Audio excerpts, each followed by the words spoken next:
Well, welcome everybody to another video. We're continuing along with End of Dragons, the Great Replay. We're going to be finally getting to Kaineng. I thought we'd get to Kaineng on the last part, frankly. But on this one, we'll get there. I'm really excited to return there because there's obviously the whole story with Janin going on. A lot more story about Anka. Kind of the first hints about the mystery at Raisu Palace. I kind of, it's been 9 months. I kind of want to, for the sake of myself, remind myself of some of these details, but also, share them with you guys. So, in fact, let's just get in game nice and quick here. In fact, I'm actually kind of in a weird spot at the moment. You guys may have noticed. So it's Monday at the moment, January 8, January 9 maybe already. There has not been a Final Fantasy video, and there has not been a Tomb Raider video for like the whole weekend. And the reason for that is, so in the previous episode of this series, as I mentioned, let's go back to Saitang, since that's where we're meant to be. I mentioned I would like to try the CMs, and before I knew it, we had a bit of a team going. We actually yesterday sat down and played that over the weekend. It was pretty good. It was just the first time I met a bunch of you guys. It's really nice to actually get in the Spud Discord in voice with people. I showed up for guild missions the other day, which was nice. It's kind of a separate thing. I want to do more of that. But, it was just a bunch of us meeting each other for the first time. I knew some people. And we did really well. We cleared Mai Trin, we cleared Anka, and we started working on the rooftops. All the challenge modes, got a bunch of achievements. The thing is, though... we did it so quickly, my plan was to make a video on each of them and progging through them, but when you one-shot them, I just ran around dying. That's basically all I did. I was complete dead weight, had no idea really what the mechanics were whatsoever. Everyone just dominated it. And, it was awesome to see, but now I don't really know what I can do video-wise out of that. By the way, June's Mansion here, of course, at the end of this replay will be coming here, one of the final missions of the game. I remember when End of Dragons came out, just being so excited and keen about this. But yeah, so it's been awesome. That was yesterday. That was our first meetup. The idea was to do it each evening. But I think it was reset, for strikes and stuff. So a bunch of people have other stacks to go to. So it might be rough to field a team today. In fact, after I finish recording this video here, I'm literally going to go and I'm going to be in the Spud Discord and I'm going to see... if we can get something going. So anyone who's even remotely interested, come over into Discord, say hi, and we can maybe do a run tonight, if you're catching this live, that is, anyway. But yeah, it's been interesting, and I don't know, I got really into Guild Wars again. I have played a lot of Tomb Raider the past few days, but I'm doing this big montage of all the final collectibles in the game. I've got 4 hours of footage to scrub through. I think I've already done 2 hours of it, but it's just really boring basically to edit that. And every time I go, I do a little bit more. I'll get 15, 20 minutes in, and then I'll be I'll play a bit more Guild Wars. I'll just set this up. I'll work on a build I want to play. Which is, by the way, I've been playing this. This is Herald. For people like me who are out of the loop, there's been a fair amount of balance on some places. So, again, this is a 9 months later series for me. The really substantial thing that happened with Herald was they changed the Grandmaster here, Draconic Echo, at some point over 2022. I missed it when this happened. But they put quickness on it. So whenever I, spend a facet, it pulses quickness to everyone, and I know that only says 3 seconds, but it's a huge amount because you get so many facets as long as you're on Dragon Stance. So a Herald can now do permanent so many boons. Protection is obviously the big one. Why have I got Alacrity? I think that's just from my Jade bot. Ignore the Alacrity. So it can do just so many boons, and it's really, really, really powerful. And, it's okay damage as well. And yeah, the other thing that I've been playing a lot of is my Catalyst. I finally get the flow of Catalyst here. Let's just have a quick segue here. Catalyst, even in the beta, you guys saw me playing Catalyst in the beta. It just didn't click for me. I couldn't quite figure out the idea. But I sort of finally feel like I understand what the flow is, what the purpose of it all is. Okay, and so it's this, right? I didn't expect to be in a fight instantly here. Just for anyone who ever wants to play Catalyst, all right, and sort of is going to feel a little bit lost by it, I'll give you just a little sense of... I won't give you a rotation or a build or anything like that. You should use your own brain. But the ultimate goal should always be to get the F5 up, okay? The Jade Sphere. This is the game is to get this up. Because this is damage, it's a field, a combo field, and it's boons if you trait as well, so that's quickness. So this is so you should just think of the whole thing as try to keep Jade Spheres going. But you need energy to put a Jade Sphere up. If you look at the first minor, it says energy is gained when you strike, okay? So it's just hit foes. So the whole game is do lots of little packets of damage so that you get as much energy as possible to keep Jade Spheres up. That's the game. So now when you look at Hammer and every skill 3 puts another little sphere around you, you kind of understand what the point of this is. It's to get lots of little hits so that you can get the combo fields up. This is your only combo field on Hammer. Obviously there's a bunch of them. But once you've got the combo fields, you can blast and you can put projectiles around. And most of Catalyst is like extra benefits when you proc a combo field, right? So it's like you create auras in combo fields and you stack, all kinds of buffs. That's what all the other traits do. But that's just the flow, that's the idea. The game is to get the F5 and then just lots of pack. And as soon as that's clicked for me now, I've ended up having a good deal more fun with it. I still think it's horrendously designed and I still really don't like the traits.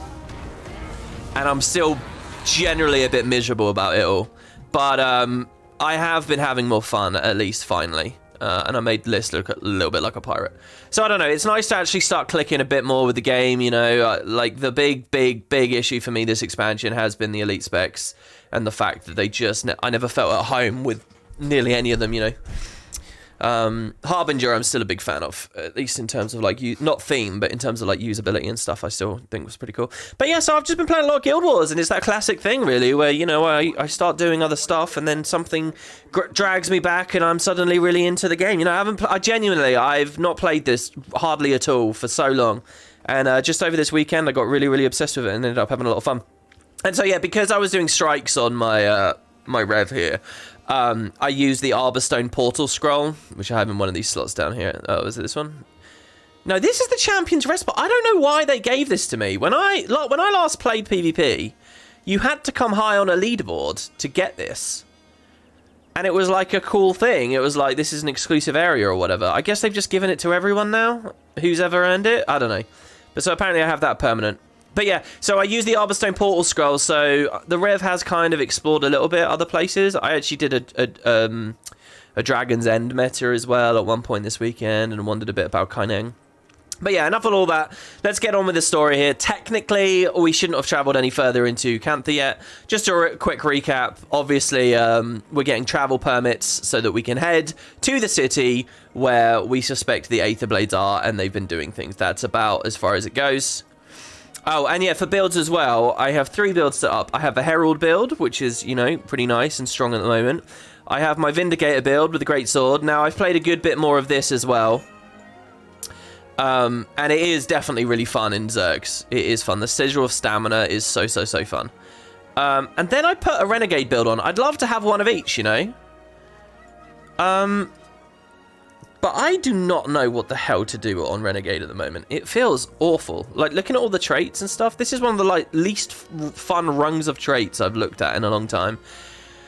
So, I don't know. I mean, it has prop, but Herald does prop better. It has resolution, but barely. It does alacrity fine. That's, its thing. The F2 and F3 still feel like crap. The short bow still doesn't feel very good. And this is coming from someone, by the way, who has recommended Herald, open world Herald with a short bow.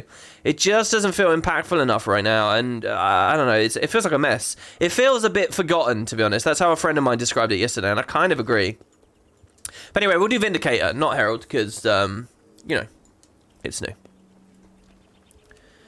Hello, Casimir. I'm approved to travel. When's the next transport to New Kaineng? Transports are booked months in advance, Commander. The best bet is to sail yourself. Or maybe you could ride your Elder Dragon. I'll stick to the boat, thanks.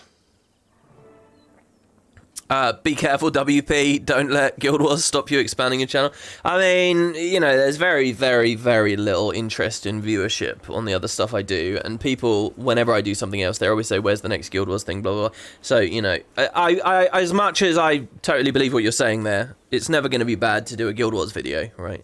Especially if I'm really feeling it and really into the game. But yeah, don't worry, guys. Tomb Raider and Final Fantasy, they will be there. I know that, I think technically today I was going to do Final Fantasy. Well, I think yesterday I was going to do both to catch up, but now we're like a day behind or whatever. But don't worry, they'll be there. It's just I really want this Tomb Raider episode up. Tomb Raider I want to do before Final Fantasy, just for the order of the things. And Tomb Raider is just a lot of like pickups at the moment. It's good though, because Tomb Raider's right at the end of the series now. With the way I've got this episode going, we're going to finish Tomb Raider super soon. And well, assuming the final DLCs aren't too crazy, which they might end up, and then we'll be all good. Let's get this jump pad. I think we've got a and I got a really cool idea for a project I want to do after that, by the way. Something I've actually I don't know if you guys ever get this thing. Do you guys ever get like a real desire or like itch for a certain game, and you really want to play it, and you think about it a lot, and you read about it online and stuff? I'm not gonna use mounts here just because, hey, why not? And you want to do it, and the months go by and it really doesn't go away, but then suddenly you wake up and it's gone. I'm really scared of that happening to me with this next thing I want to put on the channel. It's such a crazy thing. None of you will ever guess what it is. I've barely ever talked about it online. It is a game from my childhood. It's a game from the early 2000s. Okay, did we get this just from killing these guys? I don't know. Let's see, shall we? It's a game from the early 2000s. It's not a genre you've ever seen me play. It would be purely for funsies. Basically, the thing that I'm doing right now is I'm playing Guild Wars or something MMO-y, right? So Final Fantasy 14 Endwalker is on that horizon. Something for funsies, something that I've wanted to do for a long time, which is Tomb Raider at the moment, and something MMO. Those are the three. So technically 6 is the funsies thing, so maybe I won't do this project until even later. But I'm scared I just won't be interested, you know? I'm scared that it's just going to be gone. And I would say like a flash in the pan, but it's not really a flash in the pan if I've been wanting to do it for months and months and months and months. What is going on here? Why do I have to keep reassigning these? This is really annoying. Hop in your boat and prepare to sail. Oh! I haven't even done the heart, but I guess because my account has skiffs already done.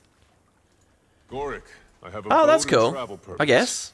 Ready to head to New Kaineng? We're waiting on you, Commander. I hitched a ride in Jory's fishing boat. How'd you get your permit so quickly? Oh, I was in and out of the Ministry of Transit in 5 minutes. Very friendly clerk. MOT wait times are pretty much a crapshoot. Commander, I'll meet you on the docks.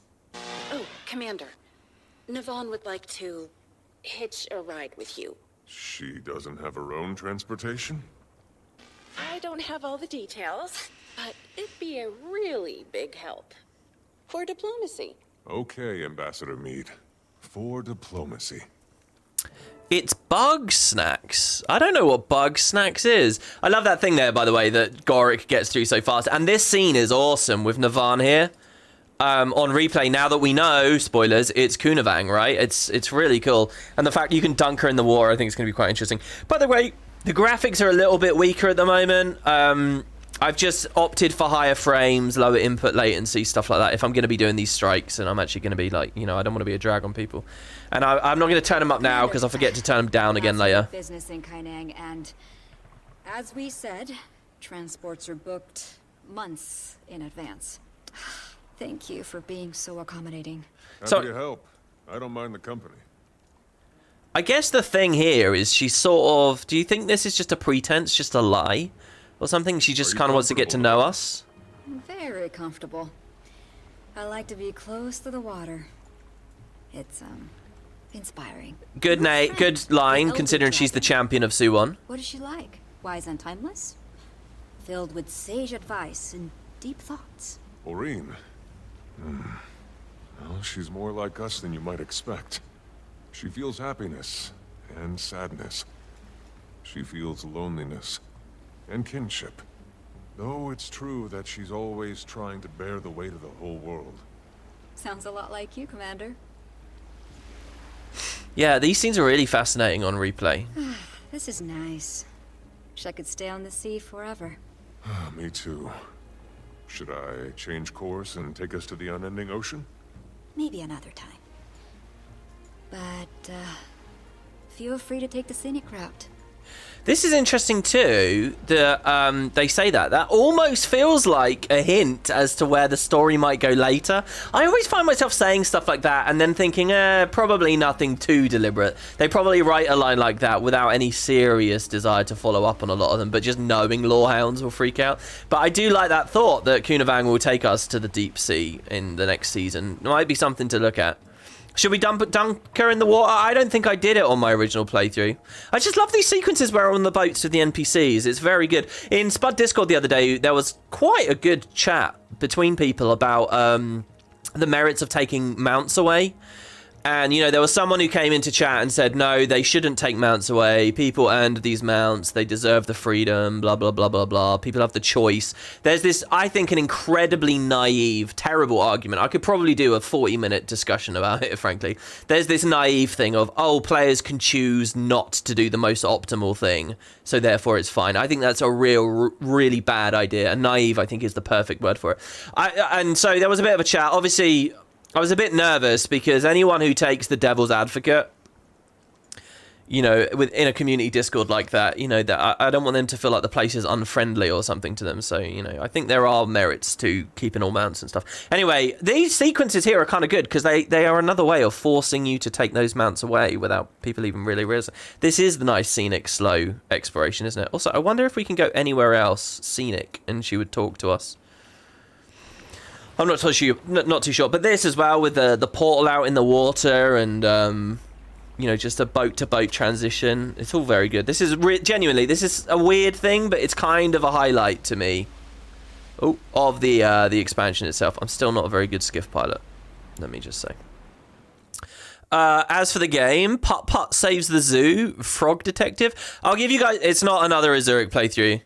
Though, to tell you the truth, I was kind of thinking about that the other day, but I don't want to do it. I'll give you a hint. Not that it will help much, but if it happens, I was most inspired by this game because of 2 months ago when I was playing a lot of Hades, which did I ever say it out loud? I've actually 100%ed that now, and I've put it down. I got a bit bored by the game in the end, and I don't think it's very good story-wise. I think it's overrated, but yeah. That is really what sort of gave me this itch. And it's been in me since at least mid-November, I think. Earlier than that, possibly. Wow. I mean, this is great, too.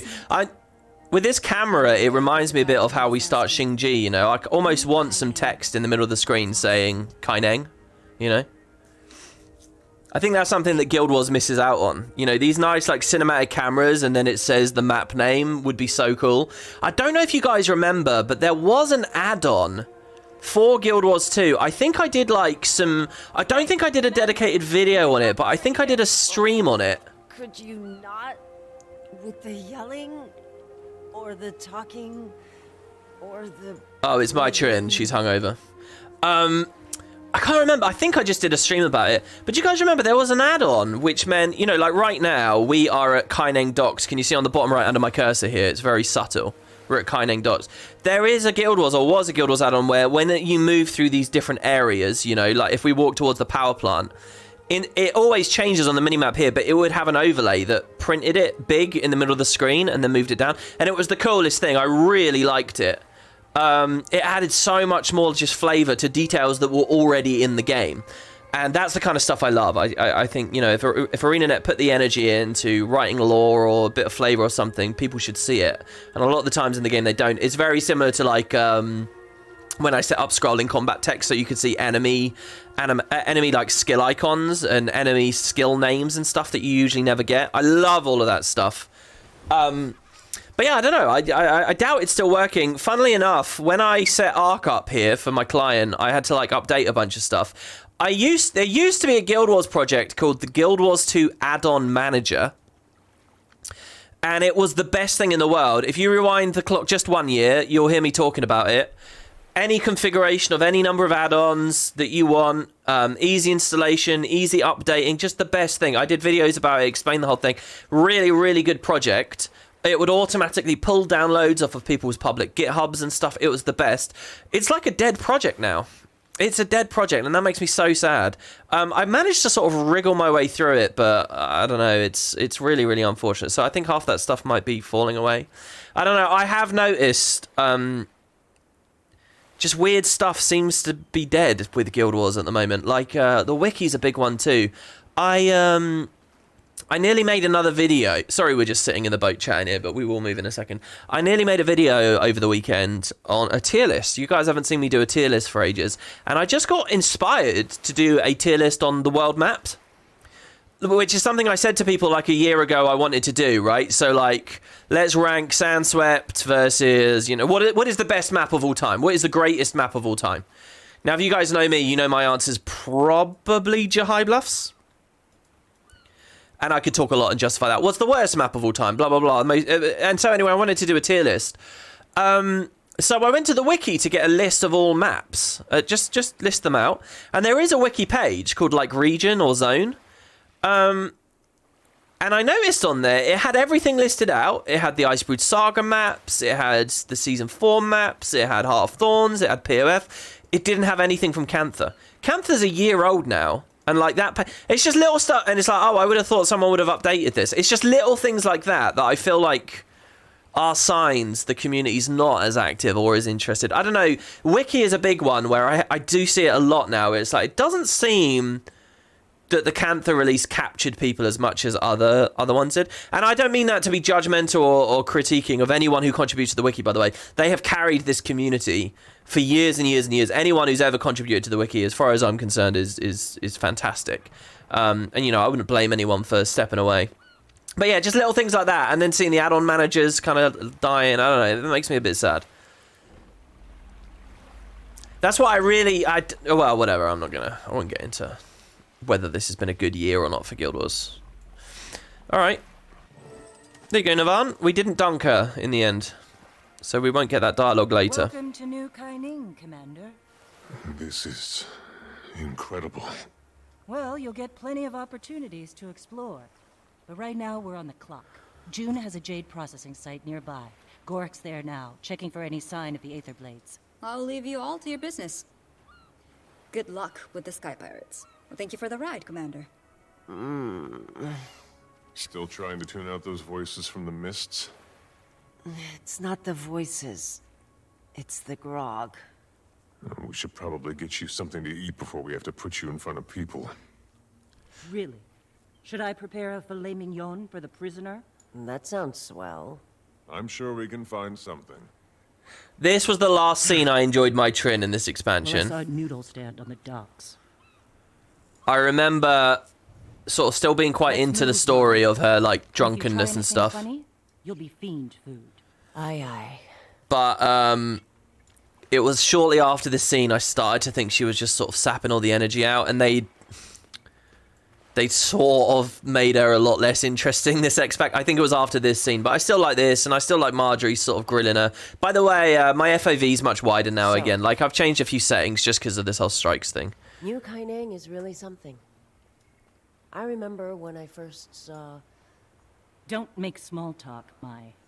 That demented mass murderer in your head almost killed me once. Yeah. Fair Corner's the worst map, you think? Really? But Corner? you survived, right? It's a good. That's a good one, actually. I wasn't even there for that. You worked for her. And there's plenty of blood on your hands, too. Captain Ashford comes to mind. Who? Captain Theo This is so good. Ashford. Who? He had a husband and a kid. You assassinated him for his seat on the Captain's Council. Oh, right. Dragon Bash. Captain's Council. So it's coming back to you. Look, I'm sorry about Theo Ashland, okay? Ashford. This is really good. Ashford. And I'm sorry about what happened to you. And everyone in Lion's Arch. I'm not the same person. Scarlet made me feel like a part of something bigger. I was... Just following orders? Contrition won't bring back the dead, Mai. What should I do then? Should I self-flagellate until I die? What do you want from me, Delacroix? I want you to get out of my face. See, please, I wish I could pause this fucking game so I can stop and talk. See, I think the dynamic's really good. It's just, I think there's this thing with... I think the Guild Wars writers, they don't let anything linger. I honestly think if this had been Mai Trin saying, please forgive me, I'm better now, and Marjorie saying, no, fuck off kind of thing, then they go ahead, Mai Trin can die... And then if they don't need to put a point on it after that. They can just have like Marjorie being quiet about it or something. I think there's a way that you can tell the story and it's really compelling. But I think they just go too heavy on the idea that, oh no, Mai Trin has redeemed herself, whatever, trade one city for the other. I don't know, there's just something about how they conclude a lot of these things that feels like the magic of their dynamic is lost too quickly. And this is kind of the same thing I was thinking about when we were talking about Ritlock before and where a lot of the characters have ended up. But yeah, I don't know. That's my memory of it. We'll see where we feel going forwards. But yeah, Corner is the worst map of all time. You might be onto something there, because the Gandara meta was a disappointment. It's kind of like, it's not very aesthetic, is it? The Hecate were a bit of a disappointment. The turret thing was a bit overly convoluted and not that engaging, was it? The story that came with the release, I don't know whether... We're not... The thing is, we wouldn't be judging the release, so I don't think you can rope all the Joko stuff into it, to be fair. It's just kind of a depressing, sort of grim place, and that's the vibe they're going for, but it's not like entertainingly grim. It's not like indulging in the misery, is it? It's just grim. And not in a way that's fun or arty. It's just a bit... Ugh. So yeah, I don't know. I think it's a very good answer. The Domain of Corner. To be honest, guys, I'm not a big fan of Draconis Mons either. In all seriousness, I think there's some things that are really good about it. I love the JP, I love the water effect, I love the scale of the place. But the whole thing, it's on the Fire Island chain, but you don't really see any actual, like...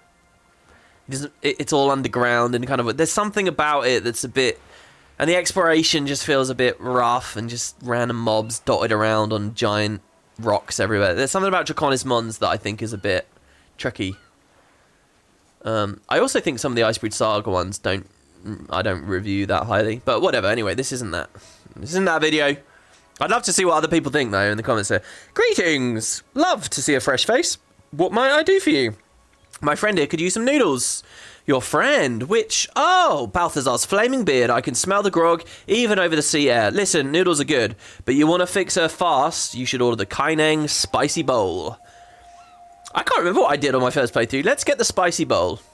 Wise choice. Nothing clears a bad hangover faster, if the stomach can handle it, that is. This one's on the house. Good luck. Why is it on the house? You should have made me pay. That would have been interesting. Like, I could have actually genuinely cheaped out or not. With, like, frivolous numbers, you know, like 50 copper versus 100. That's a hot pirate-level spice. So good. What is wrong with you? That was exactly what I needed. Thanks. Gods, if you're done embarrassing us, maybe we can... Watch out! Run! Everybody run! Sounds like trouble. So we finally learned a little bit about J-Tech here. Let's shut it down before it hurts someone. There's a lot to talk about here in terms of... Oh my god, my keybinds. There's a lot to talk about here in terms of... like side optional stuff. This thing's really tanky.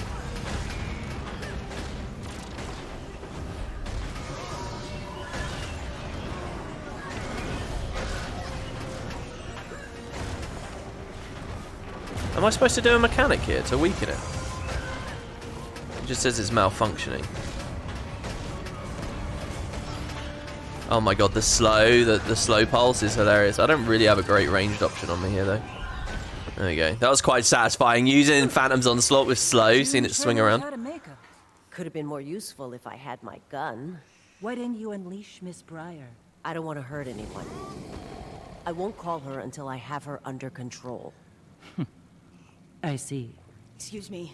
Excuse me, trying to get through. I think the tension of Scarlet being inside Mai Trin is amazing as a story, by the way, but was ultimately underutilized. Hello, I think they had some great Nice. cinematic moments with like the eye color changing and stuff, but I wish they did a bit more. Yo, nice to see you. You get a distress signal from the loader bot? I heard people yelling. That generally indicates distress. You all took down a jade mech by yourselves? It's actually pretty impressive. Sorry, we haven't introduced ourselves. June filled me in. I was helping out a friend of yours before. Gorik? Nice guy. Really likes his bug analogies. Hell yeah. Jade tech all over the city's going haywire. They used to be rare, but the rate of failure's gone up this past year. The jade spiders are The other thing I kind of want to do is a character tier list. I think Gorik would be super high for me. Like a character tier list where you can only put like 5 characters at the top, and those are your favorites and what you'd want like the next expac to be about, or include. Bald one, fall in line. Deactivation protocol now. And they're not deactivating. All right, backup plan. We smash him to bits. Delacroix, I need my weapon! Melanju's mother. Fine, for now. Yeah, it was kind of a weird one as well, where, if I remember rightly, you know what we should have done before we did this? We should have watched the original trailer, the launch day trailer, because that had, like, they were a huge part of the launch day trailer. And then, ultimately, really, it's just a meta event character, you know? And there's a lot of just meta event characters in Cantha that I'm kind of disappointed in. Yao is no exception. The other one I think I'm really disappointed in is the Echobald stuff. Ayumi could have been really cool. That, what was it called? J-Bot? Really helped us out there. Yeah? Well, here you go. You can use mine. In the meantime, I should probably scrap these guys. Catch you later. Mai. Yeah, see ya. Like, Ayumi, look, when I think about Cantha, it's like, I want a really good Tengu character in it, and I feel like I didn't get one. I feel like Ayumi was the only one that was remotely a main character, and Ayumi was pretty boring. I wanted a bit more from Tetra. I wanted... Christ, I'll give you guys a little quiz here. What's the name of the leader of the Jade Brotherhood in this game? I mean, honestly, what's his name? Mao Lun or something? I genuinely can't remember. So just a lot of those characters are quite forgettable, really. Okay. Commander, something on your mind? How are you holding up? Who, me? Chalmu, there you go, that's I'm it. just trying to Brilliant. do some serious You guys are putting me to shame here, because some of you do know it straight away. I've spent the better part of today. The nice thing with those characters is they could continue to be something later. Debilitating hangover. I'm fine. Thanks for asking. What's your take on... Wait, did we already ask her that? Wasn't there 3? If I had a copper for every time she's apologized to me today... I don't care if she says she's turned over a new leaf, or if she's ready to make amends. I need to see it. And so far, I haven't seen much of anything. And any word from Gorik? Nothing. I think he's being lax on the comms because he knows Rama can tune in. Or he could just be distracted by a neat bug or something. That's equally plausible. So there's a whole thing in this map, by the way. Oh, Mai Trin herself. To be fair, I do really like Mai Trin. They did do a bunch of stuff that I don't really like too much with her, but I do find myself like really... I can always tell which character I want to that I like the most based on like how compelled I am to go and get bonus dialogue from them. I think I'm just about back to my senses. Those noodles hit the spot. Is there something you need to ask? Are you feeling any better? After a bowl of Kaineng noodles and winning a robot punching contest, hard not to feel good. Also, getting used to this blindfold. I guess, thanks for that.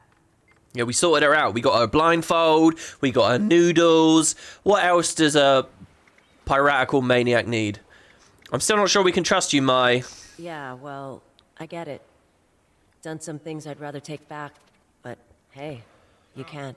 Not in the mists anymore. Cause and effect actually means something. I tried to hide who I was from June. But I think in a lot of ways I was hiding from myself, too.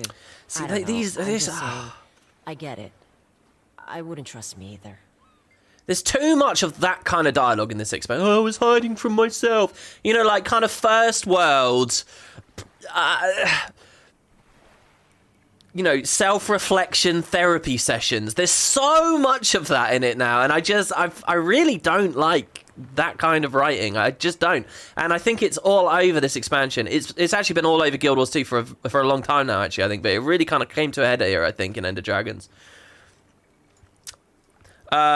Like, just ask yourself every now and then when characters start talking about their emotions and their thoughts and their feelings and their ambitions, whether that's something you really buy coming from the world of Tyria or feels more appropriate from, like, first world people in the 21st century sitting around in their West Coast American apartments talking to their therapists, right? Like, I just don't... It's not captivating to me, and it also doesn't really feel like it fits. But it's sort of how they express their characters, I think. That's like their first port of call. Tell me about Anka. Oh, this is gonna be fun. She wasn't always like this, you know. We picked her up after Thamanova. I saw how smart she was. I think the thing is with me, I much prefer less being said than more. You know, you shouldn't just say how you feel. That makes me angry. A lot of her friends die. That can change you. Little Futurama quote for you guys there. Which is going to be a disaster, by the way, that show coming back. When we got back, she was like this. Okay. All right, so finally, I keep trying to say this. There was a whole achievement I didn't do first time, which is like, for example, here, you see this newspaper clipping? Much of the page has been defaced with violent slashes of ink, save for the final paragraph. The chef's special for the week was advertised as bento box of succulent seared flank steak and plump baby thunder shrimp over ginger rice. What arrived at the table was a slab of burnt kappa flesh topped with chunks of rubber, which tasted as bad as it looked. Editor's note. As of this publication, the chef at Nika's Blade has invited the author to revisit the restaurant for a follow-up review. I feel like this is very dangerous. I mean, these are always big hits for me. I love exposition like this. So this instance has like 12 things like this that you can get. Deadly serious. I've now finished the achievement because I did it over Christmas. But some of them were quite interesting. I actually sucked at it as well. Everyone else I was playing with, like, got it instantly. Just by pressing F, and I was blind enough that I couldn't see half the goddamn things. But some of these people, when you walk near them, they have conversations. I think my the real highlight here, I think, is over on this dock. There is a man. A fisher. Is it this guy? No. This guy? No. This guy. I like this dialogue here. Oh, I haven't seen you around here before. Say, you wouldn't happen to have any mystic clovers, would you, friend? What are the mystic clovers for? They make excellent bait. My uncle swears that he caught a leviathan using a dozen mystic clovers. If you've any to spare, I sure would appreciate it. Sorry, I don't. I love that, man. The idea of fishing with clovers and that you can catch something really big and scary. Also, there's nothing like that, obviously, in the game, but I'm kind of curious where it makes me think where they'll take fishing in the future. But yeah, I don't think there was much else. There's nothing mind-blowing. There's nothing on the Janin story or Anka or anything like that, so... You have some kind of history with that engineer. Yao? Look at the skybox here, by the way. Your problem is. Must be your agreeable personality. When we worked together, they always came across as a bit possessive of June's attention. Possessive? Well, excuse me if we didn't all get to be June's protege with 0 qualifications. Yao! Sorry, I didn't know you could... I didn't mean, If you're all gonna talk behind someone's back, try using a secure frequency. Working on it. Whatever. I like Timey popping in there. Things to deal with right now. The city's on fire. Literally. Engineer Yao, we're pursuing the ones responsible for that. But it would help if we could investigate the city's power infrastructure. You mentioned that. Well, if Mai's with you, I guess June trusts you. For whatever reason. A couple of boxes we need to check off to get you in the door. First of all, you're gonna need to talk to who? Lead plant engineer. Can probably get you a passcode. I think he's on a repair job. You're also gonna need to hit up the Jade Bot service station. Get yourself certified. I might be able to meet you there, if I stop being a vital asset to the development of... Service station. Anything else? That should do the trick. Consider it done. You can afford the Brotherhood. Yeah, I kind of find myself switching off a little bit during sort of these busy work sections, but Yeah, so we'll just explore the city. What I want to do here, in fact, let's go this way. What I want to do as we play through the story here, because I think this is the most interesting thing. Obviously, we're all wondering where they'll go with the next Living World season. And I do think Raisu Palace is a big thing to talk about. Obviously, it's been several months. If you remember some of the last work I did with this game, we were playing around with all the hidden lore documents and little bits of ambient dialogue and dynamic events and stuff that are hinting at this bigger sort of conspiracy, this bigger idea as to what's going on behind the scenes. It's been a while, but I still do feel like I've got a fairly good understanding of what was going on here. So let's just grab some of these pickups as we go. And I'll give you guys, hopefully, a clearer idea than I did before. Because back then, I was just sort of like, oh god, who's this, who's this, who's this? Now, you got to remember, in the main story, Lee is revealed to be the White Falcon. Now, I think someone told me the other day that there's still a chance he's not the White Falcon or something. But let's just accept here that Lee is the White Falcon. The problem with this build is, if no one's giving me boons... Well, mind you, as long as I'm getting kills, I can dodge spam. Oh, and all we need for boons, actually, is a jade bot. So we should be alright, actually.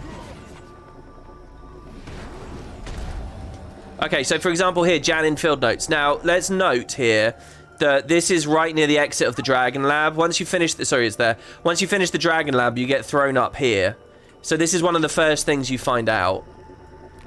So, fools, all of them. It took very... So, who is this? Oh, I don't know.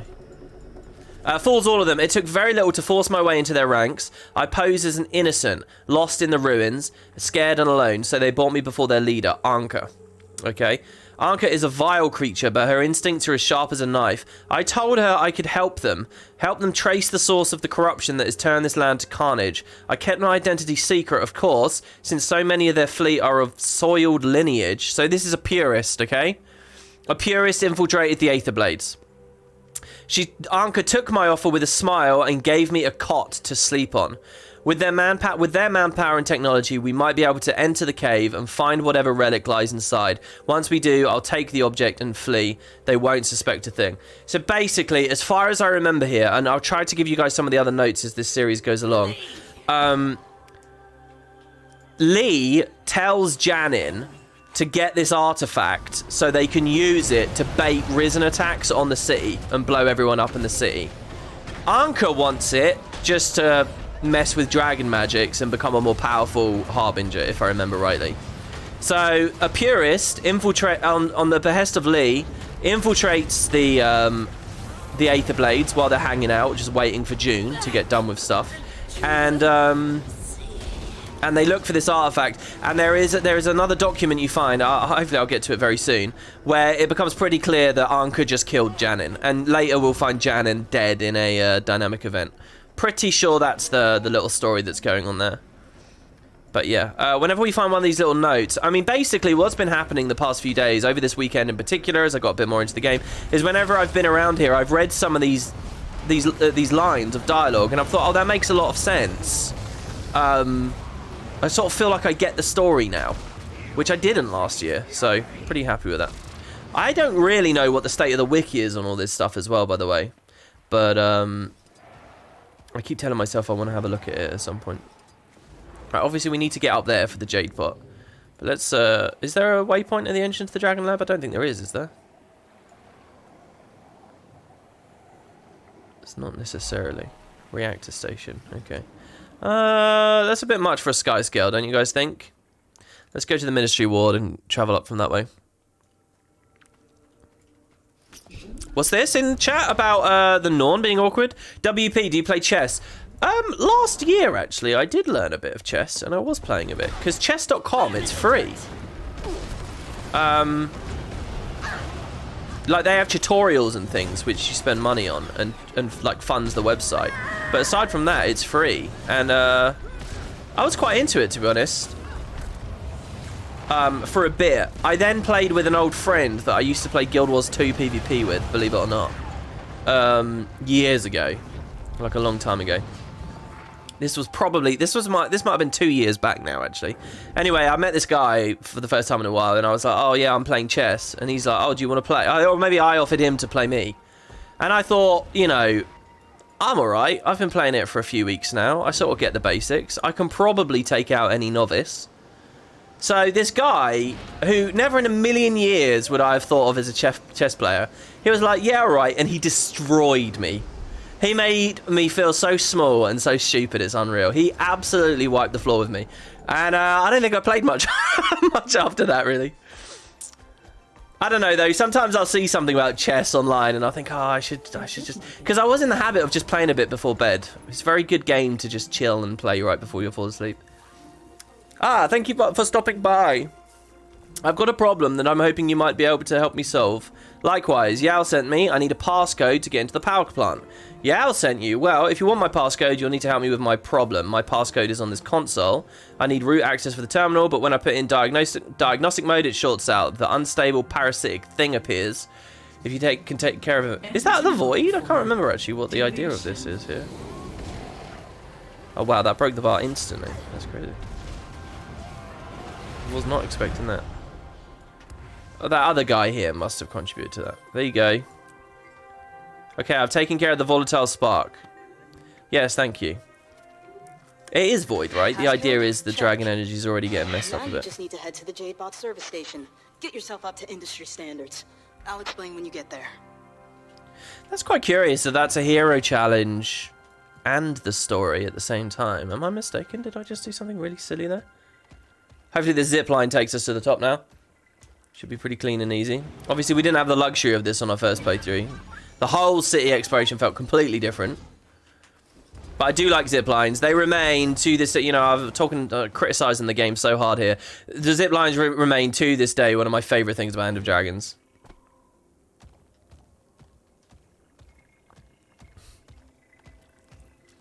That's how you know a chess player. Wait, how do you know a chess player? Chess has better balance patches. I don't actually know what the rules of chess changing over the years are. I guess en passant is one of the most recent changes, surely. Did they do much else to it? I mean, it's a pretty balanced game. Isn't there only like a fraction of a % difference based on if you're black or white? Hey, hello? This thing on? Hey, good. Sorry I can't be there in person. It's been one of those days. Vital asset, after all. If you're gonna be poking around the power stations, you need to know how to operate a Jadebot. The Ministry of Labor Safety Standards. I don't make the rules. The bots are crucial for maintenance work. I have to go. Things are getting pretty out of control over here. I leave you in Alora's capable hands. Alora meaning July Alora. Jadebot technician. She's another engineer. She's... you'll figure it out. You're badly wanting to know how I'm always so strong against chars. You kill things like that spark so quickly compared to me. Oh, what a lovely comment. Oh, that's good for my ego there, isn't it? I don't know. The thing is, I played a lot of this game, so I kind of... First of all, I only really play builds that are comfortable and easy and, like, low maintenance, you know. It might be your gear, you know. I tend to play very, very high damage builds, but they've got lots of quality of life. So this one, for example, I'm just trying because, you know, I haven't done much of the new End of Dragons Elite specs. But it's pretty nice, you know. I'm full glass as a build in theory, but because I spend half my time dodging, you don't really feel it, you know. I think builds like that are unquestionably the best builds for open world. There's no point playing like a high intensity or difficult or squishy build in open world. It's kind of like a noob trap. Because it doesn't matter. Open world is very easy. Playing middle of the road, like, safety builds are excellent. I was actually kind of... I laughed so hard the other day. Because obviously I'm out of touch with the meta and stuff. One of, classically, my favourite websites to go to has been Meta Battle. I don't really use build websites, and I certainly don't like guild-based websites or anything like that. I don't like sort of... I won't get into all of that, but I use Meta Battle sometimes, and so I sort of curiously went there to browse it the other day, and they have like a good open world section there now, and I thought, oh, that's good. They have a section of open world builds, basically the only ones worth anything, right? Most of their open world builds, I'm saying that with air quotes, are just two glassy, like, nonsense builds that are there's very little difference between them and what you take into, like, a dungeon or a strike or a raid or something. It's essentially a very poorly maintained area of the website. But they have this thing called low intensity builds, which is like, okay, these are actually more sensible for open world. This is what people should run because you don't need to go harder, you know. You may as well give people builds that they can chill on and that, you know, nonetheless are perfectly effective at clearing the content. But I read their, like, the only builds worth anything on the website, I read their description for the low intensity section, and it's just so hilariously stupid. They, like, this is not a joke. You can go to Meta Battle. They literally say these builds are for people who are disabled. That is literally what they say on the website. Low-intensity builds are builds we categorise as for those with disabilities who otherwise can't play high-intensity stuff. I mean, what a nerdy, narrow, ridiculous view of the world that is. And I could not help but burst into laughter when I saw that the other day. I thought, what a joke of a website that is. And to actually say that nakedly and boldly. Just unbelievable. See, I don't know. If you're killing things slow, it probably is your gear, or it's that you haven't really looked at the character too much. But, you know, don't compare yourself to someone who's played thousands and thousands and thousands of hours, you know. Who nonetheless is struggling at a simple heart. Hold on, do we actually have to do the heart, or can we just speak to Elora and move on with our lives? Let's see. Welcome to the first Garden of Enlightened Thought. Blah, blah, blah. Oh my god, we had a huge donation. I'm sorry, I'll read that in a second. You a friend of Yao's? Aaron, thank you, man. £50, dude. That is the biggest donation I've had probably in 12 months. Thank you very much. That is amazing of you. You've been rewatching my initial End of Dragons playthrough. You've caught the Guild Wars 2 bug again after being a year away. Yeah, I've had a lot of comments to that effect, and I don't know, I think that's awesome. Sometimes it just takes someone that you sort of feel like you know. I know we don't really know each other, but, you know, someone that you feel friendly around or whatever, and to just sort of get you back into a game. Thanks for engaging content over the years. Much love. Well, I really, really appreciate that. I'm sorry that there's been so little for Guild Wars these few months. I think, given how many years I've been doing this, you know, all the Guild Wars 1 years on top of it, it is a drop in the bucket, and hopefully it's not a big deal. But, yeah, that's awesome. Thank you very much for that lovely donation there. Yao sent you her. Well, I am pretty great. Name's Elora. Been working with Yao for a couple of years now. What can I do for you? This one's awesome. Elora, is that your name doesn't sound very Canthan. This is because she's named after one of the Luxon demigods. That's because I'm not Canthan. Well, I mean, I'm Canthan, but my family background is Luxon. There's a lot of complicated history, but long story short, the Luxons and Kurziks used to be at war. Then Shiro Tagashi returned. And then the Ministry of Purity happened. Another minute stuck in that loop. Hey, Cantha's a big place with many cultures and peoples. Okay, let's see if I can. In school, I hated how my name was different from the other kids. It to malfunction on us. That was silly of me. There was some foreign. Alora's my Nana's name, and she's the best. I can't seem to pull up a status. It's also the name of a god or something. Everything's completely. I like that she's not even really that familiar with it 250 years later. Have you seen what disabled players can achieve in this game? Oh, I mean, honestly, I think if gaming is your hobby, if you lose a hand, or, you know, if you're in a wheelchair or something like that, you know, there's a lot of physical disabilities. Blindness, partial blindness anyway, deafness, there's a lot of things you can game through. And you really can. I remember seeing... Oh, this was years ago now, because when was I last playing League? I can't remember. Ages ago, I remember there was a post on Reddit of a guy. This wasn't anything about a disability, but there was a guy who climbed to, like, what's their ranking in that game? Doesn't it go platinum then diamond? I think he got to diamond, or like out of diamond or something, which is like the top 0.5% of the community or something. It's like some crazy accomplishment to get out of diamond. Anyway, he'd done something like that, but the way he had played was purely on a laptop trackpad. He clicked every skill, and there was no keys being pressed. It was trackpad gameplay. In a game that... I mean, honestly, man, like... There's a lot you can do. Give me a rundown on the bots. Pretty neat, huh? Helped design them myself. Not that I'm getting any credit. Still working my way up the ladder. You were watching my video on 9 months after the launch of Guild Wars 2 last night. Really? Quite interesting. You guys should leave comments when you do that. I would see them. I would be really interested in that. I don't know what I said there. You know, it's funny when I look back at that first 9 months, it feels like so much happened. It's unreal. And yet, to live it, it felt like things were going really slow. But think about it. You had Halloween, and you had the Ascended patch, and you had Fractals, and you had the start of SAB, and you had the start of Season 1. There was just a lot going on in that window. I know that era quite well. One, because I lived it, and it was all very fresh. And I didn't have, like, that creeping issue of getting older and retaining less and less information as time goes by. But also, I look into that quite a lot. Like, I've got that video where I really want to do this video, guys, where I like hindsight the whole game and I say, here's how it could have been done. Just purely to ask, what if, you know, what if you had hindsight? What if you knew everything every struggle, everything that didn't quite work? What if Guild Wars had gone perfect for all these years? How could you have done things? And like, so I would chop and change so much about that period of time. You know, like I would never add, one of the things, if I did this video that I would be quite honest about, I would never add Ascended gear to the game. It just caused such an uproar of rage. If you could hindsight everything, well, you just wouldn't make mistakes with Exotic at launch. Therefore, there's no need for Ascended. And you don't... That was the first thing that really shook the tree. What's the phrase? Anyway, you both, yeah? That's right. Yao's a good friend. You could say we understand each other.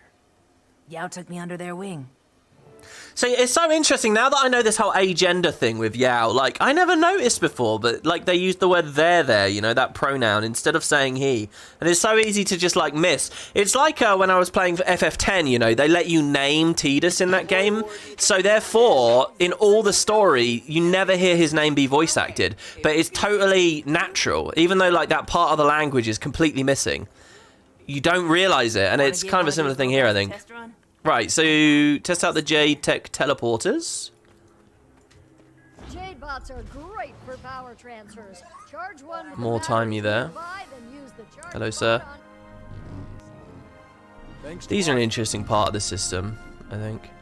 And then the zip lines, which obviously once you've maxed the mastery out, zip lines actually give you batteries.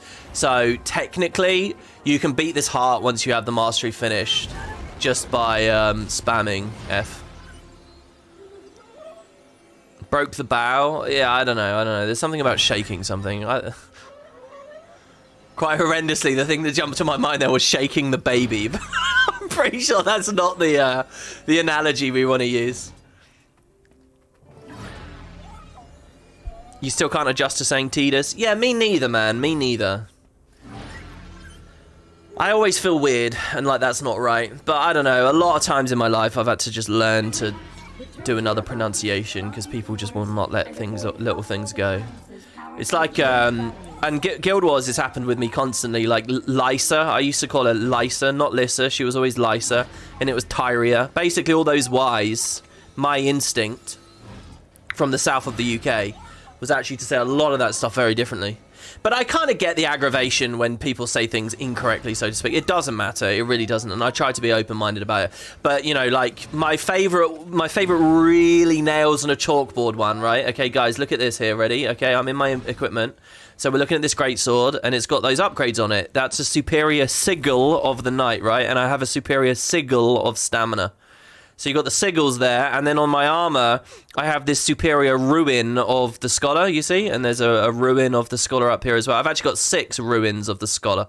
That, sigils and ruins, that is nails on a chalkboard to me. But very close to that, the G sound. I used to say Aegis as well. To me, it was Aegis, not Aegis. Oh, Bahamut? Yeah, I mean, I don't know. Yeah, they're all full of things. I mean, it's interesting. I think that this is one of those weird things where, like, not to get too boring, people probably just want to talk about Guild Wars, right? But, I really think something's being lost in terms of language now that the internet's around. I grew up right before social media, you know, the early days of the internet, before social media, half these terms even existed to express various phenomenon. Oh, we want to use the floating lanterns now. Online. And, so you could play a Final Fantasy game, and you could talk to all your little buddies at school about it, and you would all call him Bahamut, you know, and you would all make that mistake together, and it didn't matter because, you know, that language did its job within that group. And so it's irrelevant, you know, language never needed to change. It's only when you go to a broader scale that the internet provides in abundance that suddenly a lot of these things unify, and suddenly it becomes a question of how you pronounce this stuff. But, you know, I sort of had that existence with any kind of hobby I used to have. You used to have these smaller groups, and that stuff just won't be around anymore, I don't think. I think if you're a kid now and you're playing Final Fantasy, you know, the internet will hammer that shit out of you so fast before you can blink. And it's all pretty arbitrary, really, in terms of pronunciation. But I do wonder, like, the psychological side of that, whether there is something bigger happening with society. Just that fundamental experience probably is affecting other areas of life and other matters of psychology than just linguistics. And it's probably, I don't know, homogenization of culture and the world. And, I don't know. We're just talking about the nature of the hive mind, I suppose, at some point. I'm really happy, by the way, because I really don't like doing this heart. So there we go, we got it for map comp. And we do want to do it a bit for our elite spec weapon, which hopefully looks cool. I can't remember. Wasn't it called Dichotomy? It was a pretty badass name. Grab a battery charge and give one a go. Spar with one of the mechs. Okay, what do we want to spar with? Let's spar with the expert. The trio of Jade Guard mechs. Let's do it.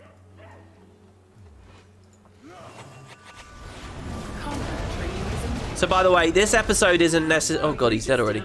This episode probably isn't going to... It's not going to be super long or extra length or anything, because, literally, I'm going to be going to do the strike mission progression at the end of this. And again, we don't necessarily have a full team, so if anyone wants to sub in today, please feel free to come to Spud.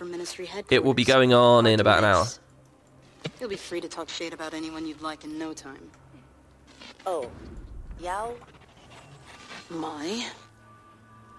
Sorry,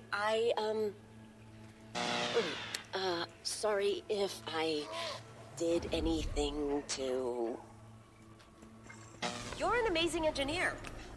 Self-taught, right? I can't even comprehend how you could pull that off. I am, yes.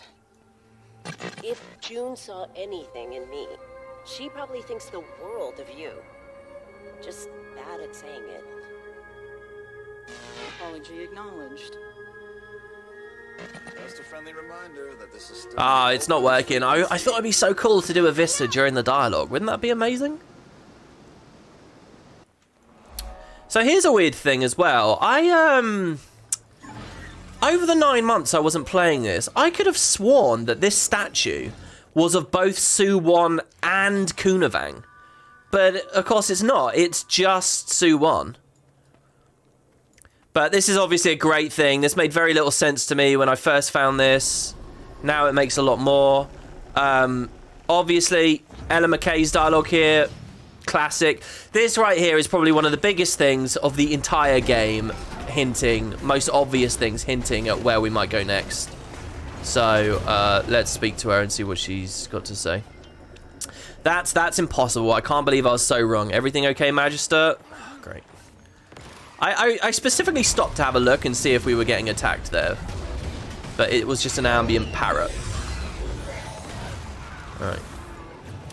This is impossible. I can't believe I was so wrong. Everything okay, Magister? Sorry, it's just long before I studied Scarlet, I studied the crate. Who they were, where they came from, but this statue being here in this park, it contradicts so much I thought I knew. What do you mean? Well, the crate, like the Quaggan, the Karka, and even some Lagos, were all driven to our shores by something out in the ocean, right? We know something was scaring them all away, pushing them out, and that something was Suwon, question mark? I mean, I'd always assumed. I hate to admit, I assumed. Horror in the depths. It must be a dragon, right? It's always been dragons. But if Suwon was in Cantha for the last 100 years... then what was it that was pushing them out? What does it mean? I don't know.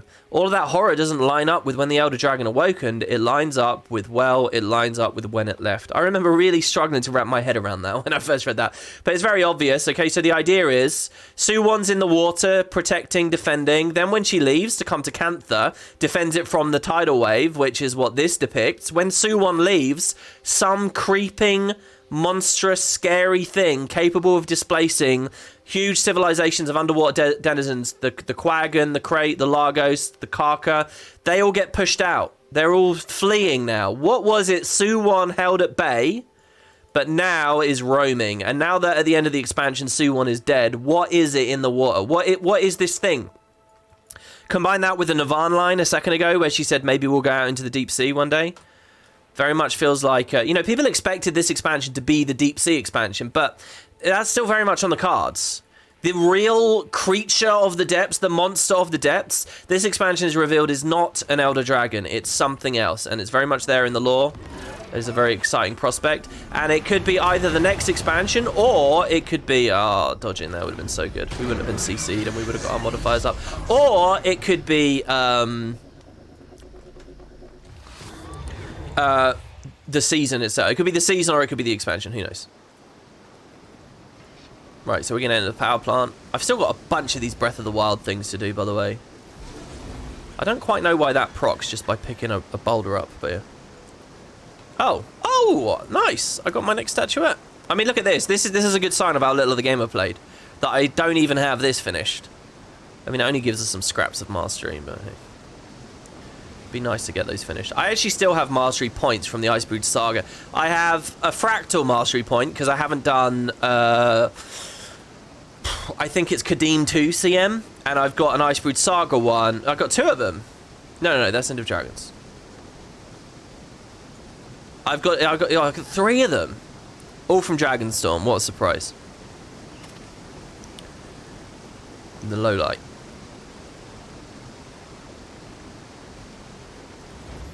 There we go. This whole bit of the story, I kind of really don't... There's nothing really amazing going on, is there? It's just sort of examination of the setting, which I'm now familiar with, so it's a bit boring on replay, this bit. This facility's under lockdown. I'll have to ask you to... What's she doing here? Why wouldn't I be?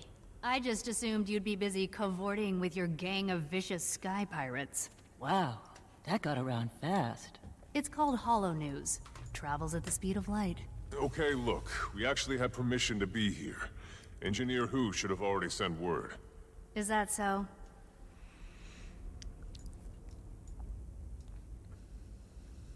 Huh, so it is. We'll be keeping an eye on you, rest assured. Welcome to the Junlai power plant. All right, let's take a look around. Remember, it's not just sabotage we're looking for. I thought that's exactly what we were looking for. Commander's right. Whatever happened to Yao's bots by the docks, it wasn't sabotage.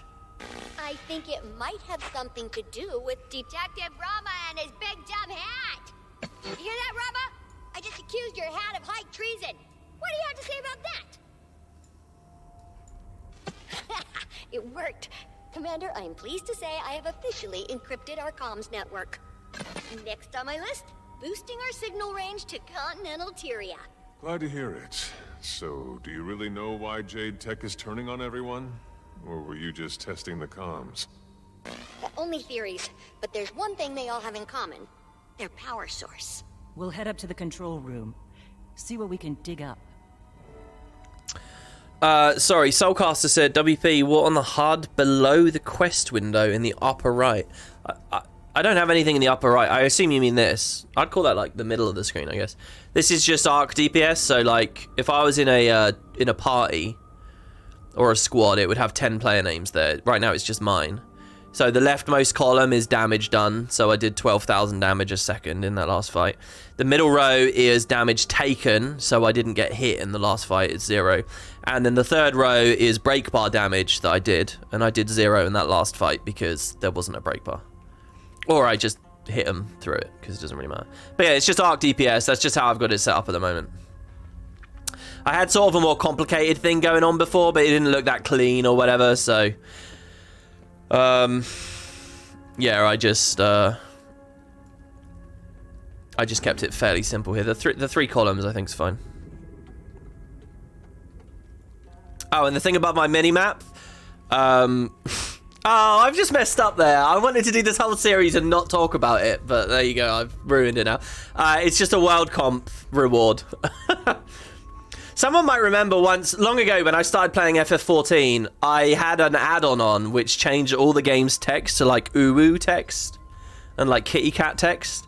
And I kind of had this thing where I just never acknowledged it was there. I just never talked about it, and I let people go crazy wondering what the hell's up. I kind of wanted to do something similar here, but yeah, just have it there. I don't know, I like it. Years ago, I got world comp on my warrior, and I made a ton of videos. Just happened to have it with it flashing there. I think it's a cool icon, and it's very rare to see it, because most people click that and receive their gift of expiration. And I don't know, a while ago I saw those old videos and I thought that was cool, I'll do that again. So I got it on my Rev. And Rev, coincidentally, is what we're actually playing here now in Ender Dragons. But this has been like this for a long time now. Distribution network. Jade comes in from the east, gets charged up, then ends up here. Yeah, you got me, you got me. Charged.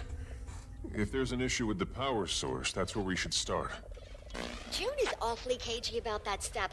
Keeps bringing up proprietary Junlai technology. Ugh, very dissatisfying. Still, if this is the next step in the chain, there might be something useful here. Look around. There must be some sort of scanning device the staff use to get energy readings. Why not make another dragon be the mother? What, in the future story? The thing that... We're jumping ahead a bit here, but obviously this expansion ends with Aurene still around. And that line about, oh, maybe Void. And she's like, oh, next time I feel something tamper with the ley lines, I'll know instantly. She's like an omnipotent god of the magic. She can regulate it on all Alteria or whatever. And so then the idea is the next story might be something gets messed with in the ley lines, she finds it out. Blah, blah, blah. The idea that we're still going to talk about the Elder Dragon cycle and replacing dragons and stuff and, you know, finding Suwon's cousins or Suwon's mum and dad, stuff like that. I kind of hate all of those stories and all of those ideas because all that does is just like Timey just said, the next step in the chain. All that does is continue to bind new Guild Wars 2 stories with the Elder Dragon stuff, which is not a good idea anymore. Surely... we had a rushed Icebrood Saga and Jormag and Primordus death, and surely we turned Suwon into the Mother Dragon and the Water Dragon all at once, and we invented the Void, and we did all the... Surely, basically, guys, let's call a spade a spade. We've had a lot of crap, fast, rushed storytelling. Icebrood Saga plus End of Dragons has really fucking rushed to get us out of this story.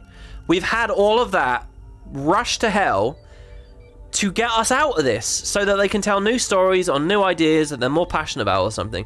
So they should do that. If the next story is still Elder Dragon stuff and still heavy Aurene stuff, I think it is such a monumental failure.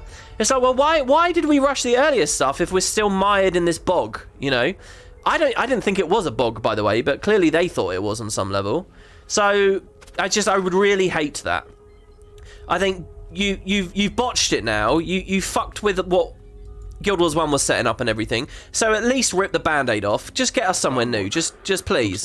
Like I would really hate to see us still flitting around, one leg in, one leg out at this point. Get us all the readings we'll need. Whatever the reason for rushing it all was, whatever it was, you gotta do it. You know, you gotta rip the bandage off. That's why I kind of hate the ending of End of Dragons with Aurene still around and still alive. You know, she didn't necessarily have to die, but she should be gone in whatever that means. You know. But I'm really jumping ahead there, and it's a rant that I probably don't need to get into because it's just gonna be a downer in it, really. I don't remember how to do this instance, by the way. Use the scanner to take readings on a group of jade batteries. Is that downstairs? I know there's a lot of going up and down. Oh, we got another donation. Thank you, guys. Will, £4.49p. Thank you very much. You got to ask, but any thoughts on the recent Guild Wars 1 lore quest? A recent Guild Wars 1 lore quest? Also, should they bring back the Order? Based in White Tower... pre-Searing Ascon. Oh, you mean the Order of Elementalists or whatever, you know, the original Wizard's Tower. Yeah, I would love to see that. I would love to see. Look, the problem. I don't know how much they want to do Guild Wars 1 based stories. Is that one of the reasons they didn't like the Elder Dragon thing? Maybe I don't know, but probably not. No, I like that idea. I don't know what you're talking about. A new Guild Wars 1 lore quest. What? I don't know what that is. Am I super out of the loop on something amazingly cool? Coming in now. We'll need a few different sets before I can run any tests. The power cell structure, though, how the energy's managed, alchemy. It is staggeringly brilliant. Yeah, she is. I will say somebody did bring my attention last week, the week before maybe, to the fact that you remember when Extra Life came out and I did that video about the the Extra Life quest. I can't remember. Basically, they wrote that someone came out, visited the studio, they wrote her into the game, and it was a really cool story piece. It was really excellent. And it was really invigorating, actually, because clearly whoever had written it at the studio properly understood Guild Wars lore, and it was fantastic. It was about like the Masat and stuff, and the Mesmer initiative, and it was about King Jaden's final moments. It was fantastic, really cool. If you guys haven't seen it, I really recommend you guys watch that video I made. Remember, just go to YouTube and click the live tab, and you'll find it there. Really fun. Anyway, around the same time as that, apparently there was a we missed the achievement there. I think I already had it. But there's an achievement not to mess this up, and I messed it up on the first jump. Apparently, there was a stream where some of the devs who had been working on Guild Wars 1 and are still at the studio, even to this day, of which I believe there are a considerable number, they talked about their memories of the game, and I kind of want to talk about that. I kind of want to do a video on that. No! Oh, okay, we made it. It was all planned. Yeah, so I want to do that. And that was all Extra Life, so that's like 3 months old now, I think, or something. I'd like to do it probably at the end of this EOD playthrough, or I'll just dot it in somewhere in the middle of it. Aside from that, I don't honestly know what you might be talking about. Coming in loud and, well, not loud, but definitely clear. Wait, what? What is... I don't... Hang on. I need to check... Hang on. Timey, we're all standing here. Sorry, I need you to get one more scan for me, just to make sure. Make sure of what? I can't tell you until I know for certain because my hypothesis is frankly outrageous. It's entirely possible I'm wrong. Are you?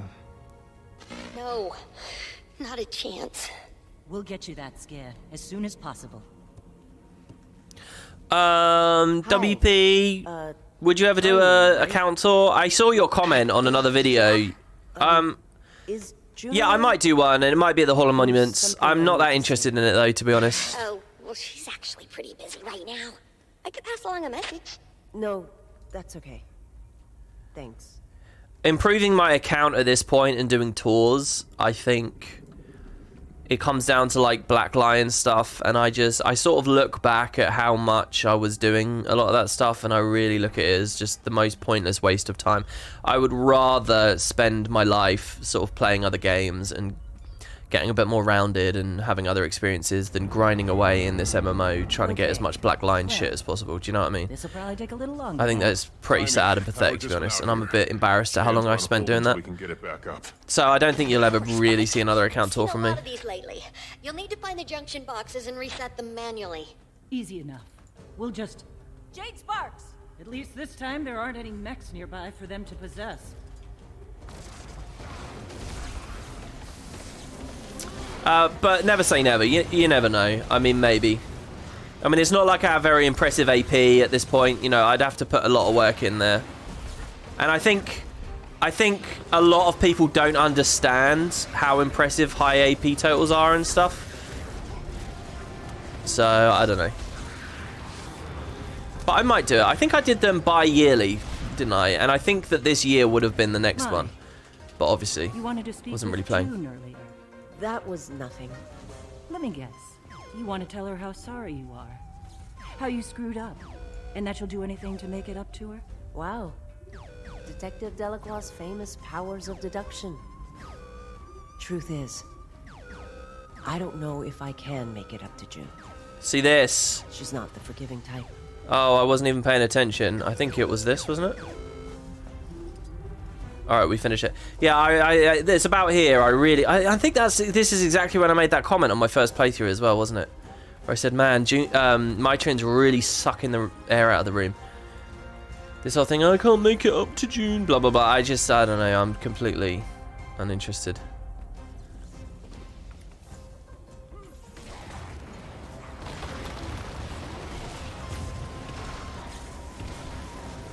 These things did a lot of damage to me just now as well, which I think is quite interesting. Maybe I should go for the little ones so that I get my sigil procs.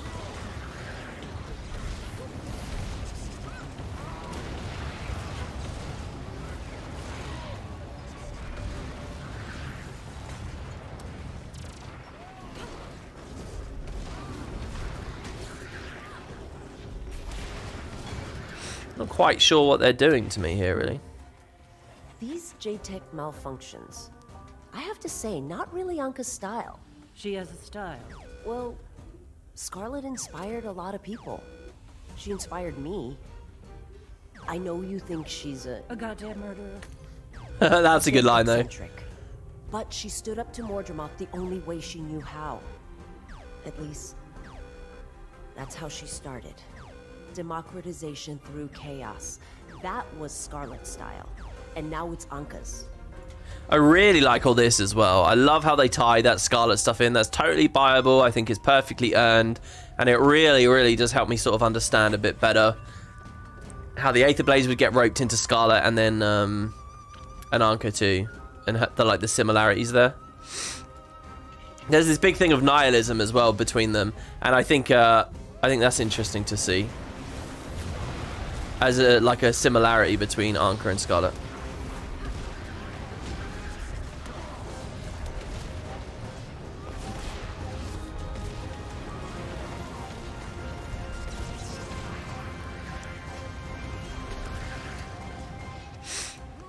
Okay, last one. Stop talking. You almost got me killed. What? Just ignore me. Mai, you've got a predilection for attaching yourself to exactly one kind of woman. Got a pretty good picture of your mom going, but that's no excuse. Scarlet's acts were heinous, and so were yours. Yeah, you said that. I can't change who I was, but I won't give up on who I want to be. And who, pray tell, is that? I don't know. Someone... Again, someone's in the therapy chair there. I really like that blend of story and gameplay there, by the way. It was simple enough gameplay that you can focus on the story while you're doing it really easily. Or for me, anyway. Oh, we need another scanner. That's fine. We can collect them over here.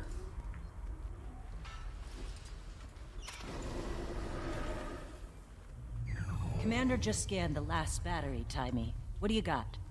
I've cross-referenced the waveform of jade power with every other energy waveform I have in my record. First I checked... I find Sid's dad in here. Oh, I really like you guys coming in and talking about that stuff. Honestly, guys, I can't wait to get back to Endwalker at the moment. I'm really, really interested in that game right now. Not perfect, but it is within the margin of error. Aurene? But she's been with us. She's only been here for... Even if that's true, how is that possible? Aurene's energy signature isn't Aurene. It's the result of filtering impure dragon magic. So wait, you're saying that all this jade tech is powered by dragon magic? That's what the data suggests. Maybe June found a way to extract... This was a bit of a weird moment, if you guys remember 9 months ago, because the press for the game had been very clear about the term Dragon Jade. For years. Commander, you should go to the... So it wasn't exactly a revelation. On the way. One thing's for sure, though. Yeah.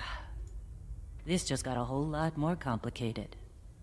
It was definitely a bit of an odd moment on that, where there was a desync between what the player base knew and what they didn't. I mean, I tend to not really mind too much with stuff like that because all the players in the future, till the end of time, till the servers go off, will have a normal sort of revelation there. But for those of us super nerds that were there when it came out, Could be Anka. Or something else entirely. We need a broader data set. Yo, can you get us access to the Napui lab? Yeah, about that. These power spikes scrambled the police security system, so you're SOL. Hey, watch it! Stay back! Listen, I gotta tuck out.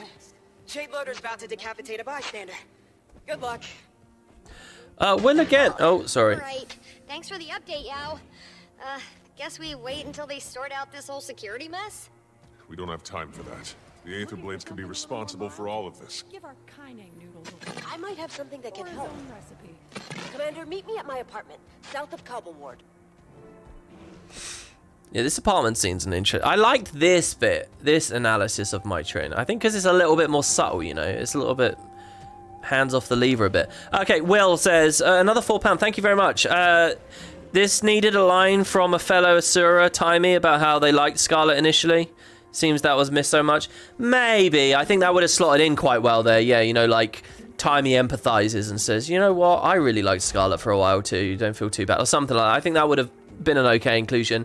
They did at least put that in the expansion, though. I mean, Timey opens this expansion by reflecting upon, you know, there's that optional dialogue, and she literally says, I can't believe how much I used to like Scarlet. That was a long time ago.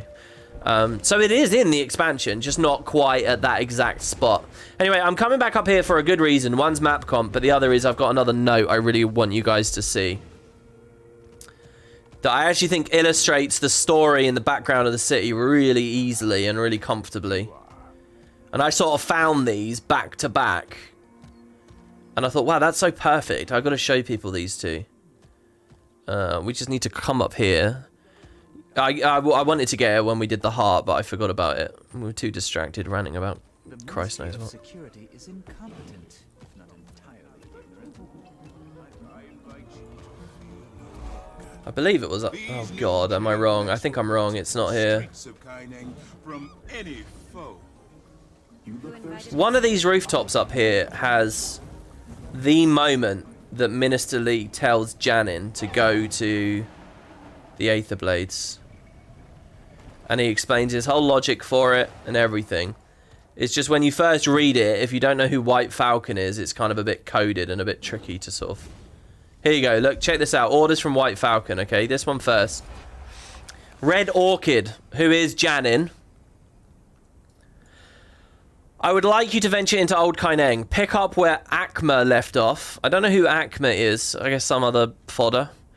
We have every reason to believe that the risen corruption can be traced back to a singular point, but we're unsure of its whereabouts, that singular point probably being Raisu Palace. With that information in tow, we may be able to wield it, consume it, you know, harbingers consuming this magic, whatever.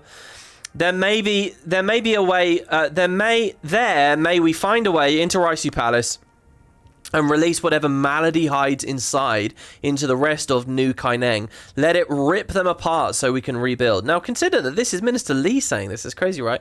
I'd like to keep this between us for now. The others are occupied steering the ministries. And you remember there's this idea that lots of purists are in big positions of power, just sneakily. We need them to remain focused and astute. I fear Empress In, obviously, is going to take an unprecedented action in the days to come. I do not want you to fear, but I want you to be swift regards to the White Falcon. This is probably a very new message. Remember that cutscene we had in the last part where, you know, Lee was spurned, essentially? It's like he wrote this after that. And In was kind of like saying, oh, maybe we welcome these outsiders, blah, blah, blah. But here he is, trying to wield whatever power it is within Raisu to consume the city. Really acting against the best interests of the people. So he sends this guy, the Red Orchid, who's probably Janin. And so we'll find the very next note I found, I believe. God, griffining in this map is so good. This is the one thing my original playthrough I feel like didn't have enough of. I love using the mounts, the airborne mounts in this map. I just think you should earn it after you get map comp. You know, I think it should be something you get second, not instantly. Same with the Sky Scale.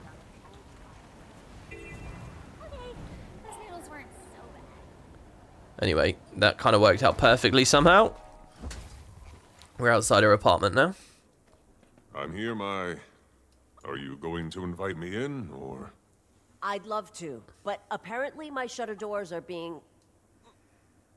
a little uncooperative. Oh, hey, Boots. It's good to see you, man. Maybe they don't work in a power outage. This is Tengu Town, Ms. Delacroix. Not a lot of trust in J-Tech. They much prefer steam power around here. More my style, anyway. There's an engineer in the area trying to restore power. Goes by Krex. Commander, help him get the grid back up.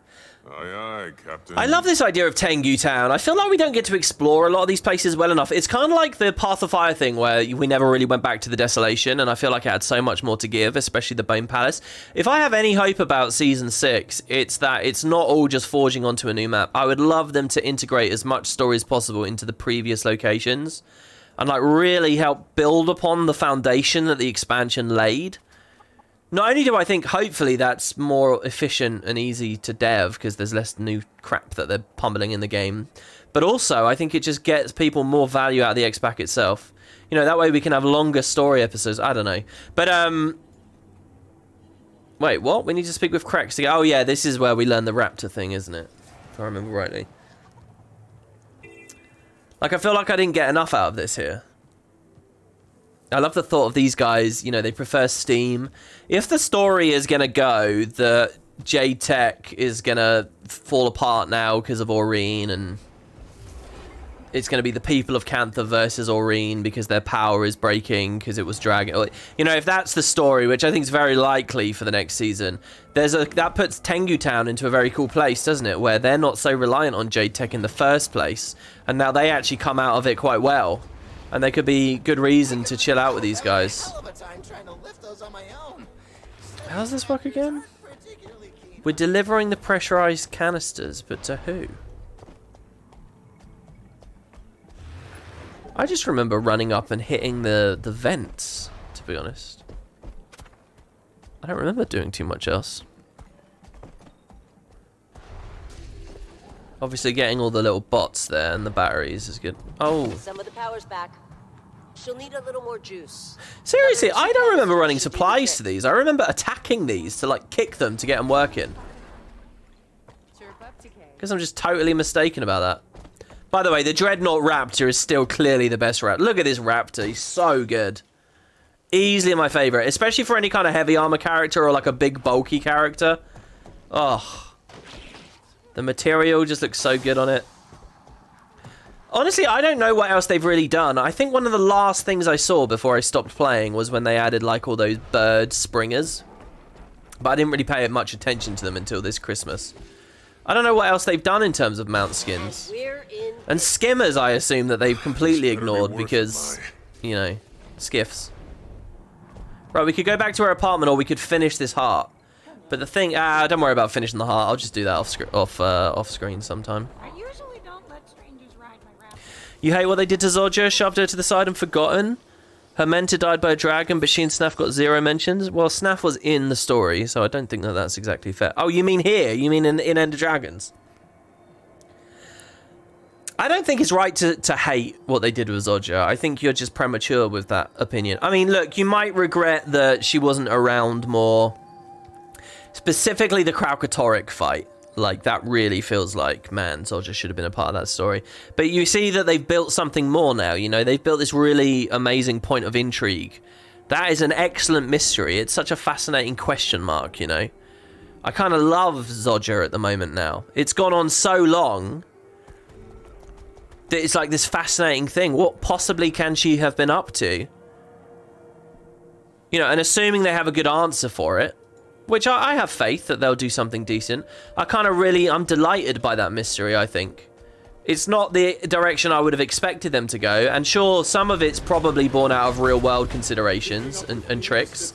But at the end of the day, I think they can craft a good story out of it now. Is that going to be enough for that whole break part? No. I don't want to go to staff. Oh, we can just taunt him. Oh, he's dead anyway. So yeah, I kind of like the Zodja thing. I think it's alright. And the other thing as well, guys, is Zodja's not fun. Zodja's fucking horrible. Zodja's arrogant and sneering and rude and condescending and just nasty. She's not fun. She's mean. She's nice in the personal story, but in the dungeons, she's like a complete 180. She's gross. So, you know, I believe in a character you love to hate, but I don't even know whether Zodja's like that. She's a bit like Iris in Pokemon Black and White, you know. She's kind of... Like, they think it's cute or tolerable, but it's not. She's just... Ugh. So, I don't know. I'm all right with her. I don't think we missed out, really. Something that can get us into the lab. You believe her? At this point, we're out of options. I'm just along for the ride. You mean to keep an eye on the captain? Well, she's had plenty of opportunities to escape. Could have ducked out when we were fighting that jade loader. Don't know if I believe she's really changed, but I think she's serious about getting even with Anka. Basically, she's an Asura. Yeah, that's the thing, though. You'll notice that in terms of long-term exposure, they don't write Asura like that anymore. They don't give you... Timey's not like that. Gorik's not like that. Flunt's not like that. They all take on a comedic side, you know? Even Gorik here, his big quest for revenge after his spurned love and being used and all that. You know, they don't emphasize those elements of the Asura very much anymore. I really think it would feel very fresh. I would like Zoja to come back at this point, because it would feel really fresh to have like one of those kind of true Asura around again that are all these smarmy, nasty kind. I think that would be really good. It's a very delicate and tricky thing to write, though. I think it would feel brilliant now, after this huge gap, and after all these other Asura played basically for gags most of the time. Even Timey, who has this story of a disability and, you know, this degenerative disease that will kill her at some point. Even her, most of what you get with her, they do it for funsies. Because it is a drag to have a character on like that on screen too much. I think the time is right for Zoja to come back now. But had she been here for years and years and years and years and years, I think she'd be hated, guys. I think it wouldn't be entertaining. It wouldn't be fun. After a certain point, everyone would just be sick of her. And case in point, look at how quickly people got off Bram, too. You know, the second he got a little bit pushy back. So I think... Oh, there was an amazing comment in one of my videos recently as well, where someone was talking about how they thought that, you know, their theory was that ArenaNet are struggling to write characters because of how Bram was received and how that story was received. And anyway, that's a whole other storyline. Anyway, hello, Mai Trin. Okay. Don't mind the mess. See, again here... Go off in here? My jade sweeper broke and I didn't have time to order a replacement. Now... where the hell did it go? Guess I'll help you find whatever it is. This is another one of those things where, like, it's kind of cute to be in a room with the cats and stuff, and I liked this. I liked all the interactables, you know. It's not like I have extremely strong feelings about this. But I think this scene here, again, is another example of that first world thing. It's like I feel like modern ArenaNet would be much more at home writing a game set in the 21st century United States in some city. I genuinely feel like they'd be more at home because, you know, it's kind of cool to think, oh, look, she's got cats just like me in my apartment, blah, blah, blah. But it's like, that's not like the epic poetic kind of fantasy I sort of always saw Guild Wars as, you know? And it's like, it's fun as a little fun indulgence every now and then, but I feel like a lot of the game is this sort of thing. Oh, look, she's got a messy apartment just like me. Here's all my kitty cats and so on. Don't they have a vibrator in this room as well? Isn't that one of the jokes? Was it this pile of discarded tech? I swear I remember there was a joke about her having like some vibrating thing next to her bed. Was it this? The unknown device? Is this what no. you were looking for? And you know, it's funny and stuff, don't get me wrong. And again, I don't have super high feelings about it. I think it's just another example, though, of that, like, tone. I'm sure you acquired it through entirely legitimate means. Actually, yeah, I did. It's all I've got left that proves June used to trust me. For a little bit. I really thought I could be someone different. But you can't run from your past, can you? Anyway, take it, Commander. If it helps us stop Anka, then it's more useful in your hands. Well, thank you, Mai. I'll meet you and Jory at the lab. Yeah, the vibrator thing is real. It's, I think anyway, I watched, if you guys remember, I used to do a jumping puzzle series with Magical Mike and a lot of Guild Wars 1 content.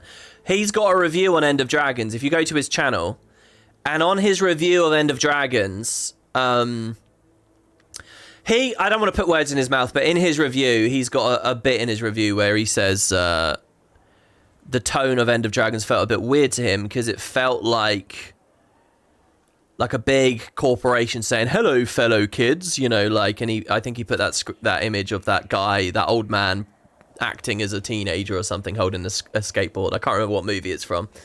Anyway, and he gave some examples, and one of his examples, I think in his review, is, I think it's in this room, there's something you can interact with. I couldn't find it at Christmas. But basically, Mai Trin has like an odd device that vibrates.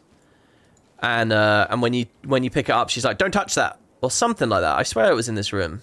Is it this one? Odd device? This device sits on the shelf facing Mai Trin's bed, but despite many attempts to understand it, we don't know what it is. Yeah, no, it's not that. I swear there's something about it. It's like thrumming or something. I think that was one of the more adult jokes in the expansion, wasn't it? And it's like along with the swearing or something. Am I dreaming all this? I'm sure he's got a screenshot of it in his review. Go to his channel. It's on his review.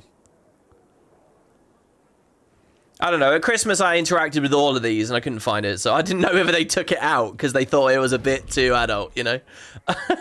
I mean, the thing is, when you get big RPGs with lots of dialogue and lots of little moments, you can flirt, it seems to me, with the, you know, the age rating of the product. You can slip some pretty grim stuff in there or some, you know, salacious stuff in there. And, you know, the guy at the rating board won't see it because it's so buried that you can get away with it. But yeah, all right, off to Napui. Yeah, I don't know. I'm not too into the city stuff at the moment. I think because it's not on the big topics, but I do love the setting. I really do. If you're not too busy, This will be good. We can go to the Blue Orb area as well now, which I thought was handled brilliantly by this X-Back as well. All the stuff with the Blue Orb. I mean, they said what needed to be said. It is of Suwon, it is of the Deep Sea Dragon, it does repel the other dragons. You know, it's probably due to the fact that Suwon herself started resisting the other dragons. She'd bestowed it to people at various times. The crate got a hold of one. I mean, what else is there to know? And now that she's gone, maybe the power fails, and that galvanizes some kind of assault on the city from the undead in the next Living World season. I mean, it's just good, isn't it? I think, it didn't have to be a major plot point. It was a mystery lore enthusiasts were always interested in, but it was never, like, the biggest deal. So they resolved it in a way that was sort of ancillary to the main story. I think that was all done really well in End of Dragons. The city's beautiful. You'd love to see it get more filled up in Season 6. Yeah, me too, man. You know what I often think, Boots, as well? I think about that Catalyst video we made where we were just sailing around here. That's some of the most I've played in the city over the past 9 months. I have some friends who were sort of saying that they thought it was too empty, but I don't know what they expect from this game and this engine. Do you know what I mean? Like, you're not gonna have thousands of NPCs wandering around, are you? No, I don't think you do. You're more I mean, in Season 3, they were kind of playing with some stuff where it was like, you know, like that invasion moment in Season 4 where there were a lot of models, but they weren't true NPCs, so they didn't drag your frame rate down or whatever. I mean, maybe that would have been a fun thing to see here, but I don't know. Kaineng was always going to be the craziest, most difficult map to design, possibly in the entire game ever of all time. Just because, like, to recreate the experience that we had in Guild Wars 1, but on an engine and graphics that are much more sophisticated now, it was always going to be really, really tough. You notice him hanging around a lot, just sort of lurking? So I don't know whether it's just because I went in with super low expectations or what, but I think I like the sea. I think it was great. It's probably my favorite map to comp as well, especially with No Man's. Like, the job of finding the right zip line to get to the top of the right tower and all that kind of stuff was just amazing. I'm trying to find the note, by the way. There's another really important note here. The other side. So remember, we had the White Falcon telling the Red Orchid to come in, infiltrate the Aetherblades. We see the other side of it in a note somewhere around here. I just got it. There it is. Janin field notes. Now, listen to this. This comes across as exactly after...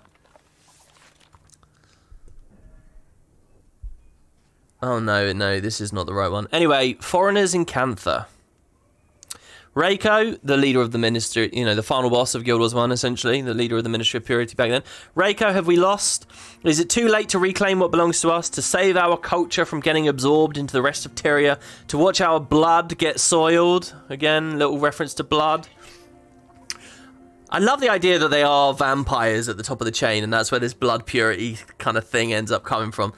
I don't have a lot of time. But we need to move quickly. I cannot forfeit my last sliver of hope. I've traced the corruption to a cave just north of here. I haven't been able to get too close, but it might be some sort of relic, a scale even, washed up during the Zaitan disaster. I'm not sure, but the air pulses with dark ancient magic. My minions writhe whenever we draw too close. Whatever it is, it might be our answer, a solution. So I think their plan here, right, was get this relic, absorb it, like a Harbinger would, and now with your new strength, your new capability, you can get into Raisu Palace and unleash all of the undead. Something like that. But the problem is the Aetherblades are hanging out up there. They infiltrate the Aetherblades and try to work with them. But Anka betrays Janin and takes all the magic for herself and just goes completely loco. And that's what, and that basically explains how we see her when we get to the strike mission later. And I think that's all really cool. I really, really love it. I feel pretty concrete about that. I obviously can't say it's 100% the story, but I feel pretty concrete that that's what happened. And of course, there is a dynamic event right near us right now where you can find... I don't know whether it's this one currently going on. You can find undead Janin fighting you. There's loads of messages from Anka around here. The thing about this relic in the cave to the north, I don't know whether it's this little vault mini dungeon thing that's here. Anyway, more field notes. Have I ever mentioned that I hate ghosts? Absolutely hate them, the spooky bastards. When Bootio and I get back from our third trip to the vault, some ethereal hag started screaming at us to leave. Teo ran. I just came back to grab the bags. I don't think we're getting in. I don't really know who those characters are or if they're actually relevant in any real way.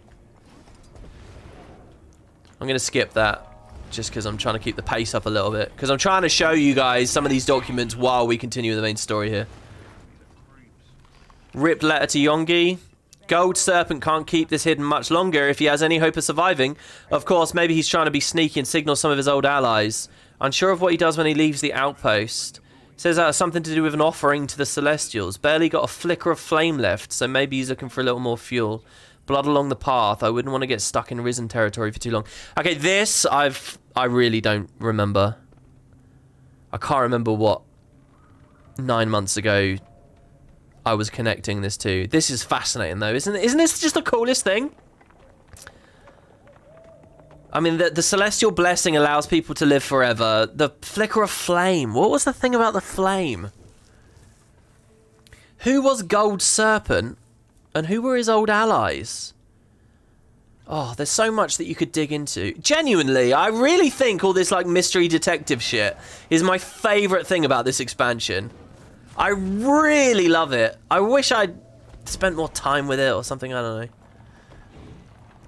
Alright, anyway, that's still... there's a note from Anka here somewhere, for sure. Let's try and just climb up. Every time I have a moment like this, by the way, where the Springer won't do the job, but the Sky Scale will, I always get annoyed. Like, that's not the way that the mount should be set up. If I want to climb vertically, I should be skimmering. And the fact that when you combo with Masteries, the Sky Scale can just trump everything, it's sort of... But whatever, I mean, it's a luxury item. Not everyone has one. Gotta keep a broad mind. I'm really annoyed now, actually. I swear... It's just a really easy to find Anka note. Just sitting out and around somewhere. There's a journal entry here. This is the Aetherblade camp. I'm very likely going to have to actually fight here. Let's put some damage reduction up for the start on this. Get our modifiers up.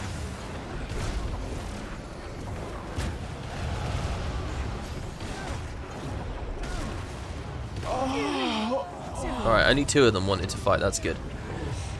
Don't trust that Cantha lady, not one bit. Talking about June, obviously. Mostly keeps to herself. When she's not talking with Anka, she sticks close to camp or wanders off on her own. She watches us but doesn't have a whole lot to say. Oh, no, not June. That's Janin. This is Janin, the purist that's infiltrated them. And so you'll see, the Aetherblades don't trust her. Don't trust Janin, not one bit. Mostly keeps to herself when she's not talking with Anka. Remember, Anka has been chatting with her a lot. She sticks close to camp or wanders off on her own. She watches us but doesn't have a whole lot to say. Tries to come across as friendly, but you get a little peek of that grimace from time to time. Don't like it. Called Fast repugnant when he stepped on her shoe. Fast is probably a Char or a Norn or something, and she's obviously racist. Spends a whole lot of time staring at that journal. Seems like she writes down every thought or song that pops into her head. Gonna see if I can swipe a few pages, get him to the boss. I think Anka gets the pages, and that's what tips Anka off that they should probably kill Janin. It's weird. I like this story as well, in that the Aetherblades sort of inadvertently may have saved the city with this. Because if Janin had succeeded, they might have ended up releasing the undead everywhere. The Aetherblades are here on their own agenda, doing their own thing, and yet have actually kind of helped out. And I love that as well. I love that, like, chaotic cross-section of, like, these different factions that are in this place for different reasons. And there's, like, this whole world of things that have occurred. Here's more field notes. Who are we going to have to fight this time? I like these little dodges the enemies do. So they like actually sustain themselves for a second. I'm going to kill this anyway because I don't know whether it's going to come at me. Alright.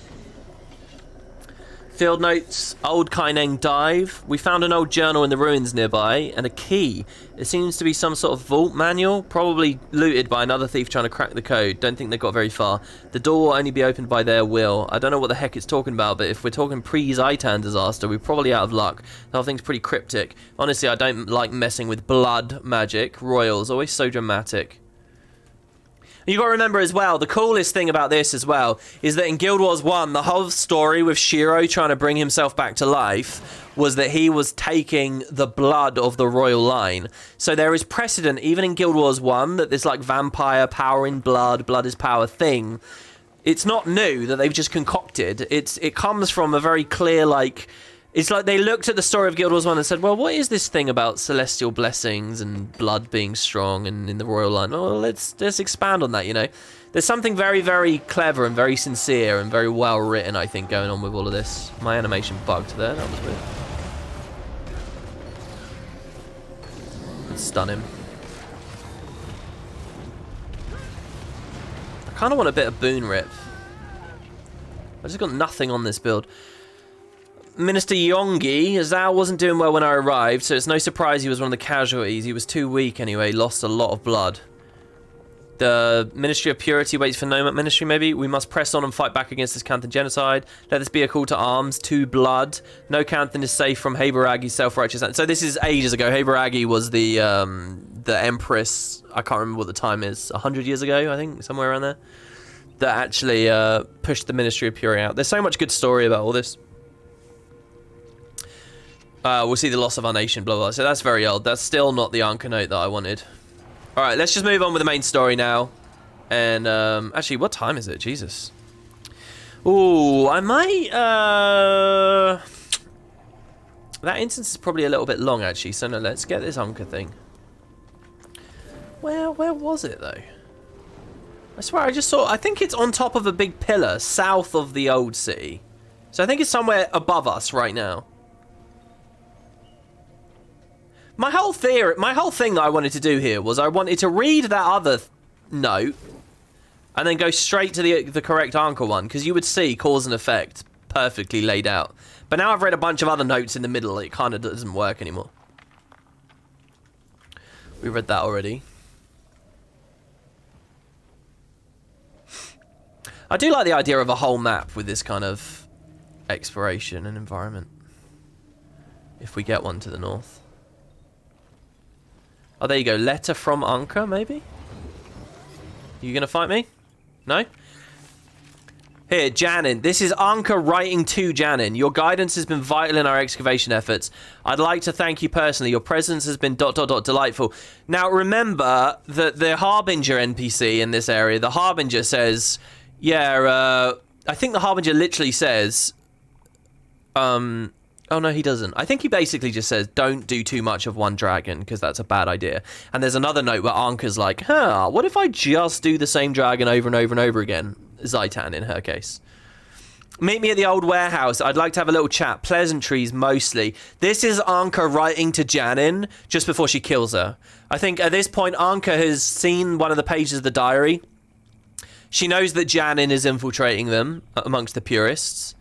And Anka's like, well, we'll just kill her. Whatever, just kill her. So Anka's kind of being the good guy in a weird way. Self-interestedly, but... For days. Oh, I am so excited. Who the hell are you? Sice? I don't know who this is or why that dialogue just triggered.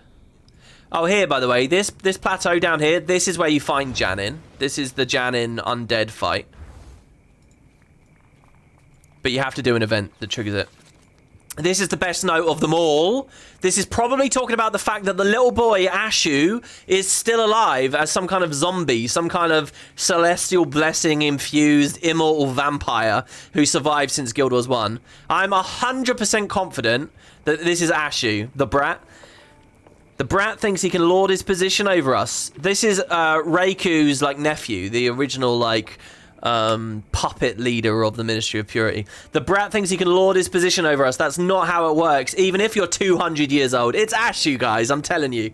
I don't care if he's the Minister of Fire or the Minister of Kappa. I won't respect my elders if it means bending at the knee to some dried up husk. I mean, it's so clear that this is Ashu.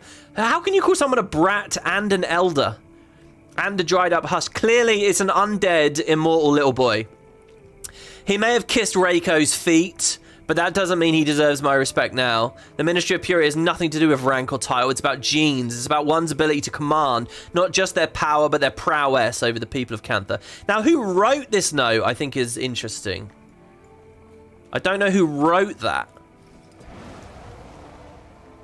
That's so good. I need to play like a mystery detective game, guys. I'll put that on the list. That'll be something I want to do that this year. We'll figure out some mysteries together. I love this kind of stuff. I just wish that Guild Wars had like a codex system where I could like see all the papers and organize them in order or whatever. It's always so clunkily delivered through, you know, like you got to hold on to the books or whatever. I mean, I know that there's the libraries and the actual quests which take you to this stuff. It's over here. Oh, I can't believe it. I can't believe how much I've struggled here. By the way, a purist champion, Rayo. Should we try and solo it? This build won't be able to solo a champion. It doesn't actually look like a champion, though. You've given us quite a bit of trouble, outsider. Oh god, it's stealthing and stuff as well. This build's not going to be good enough for this.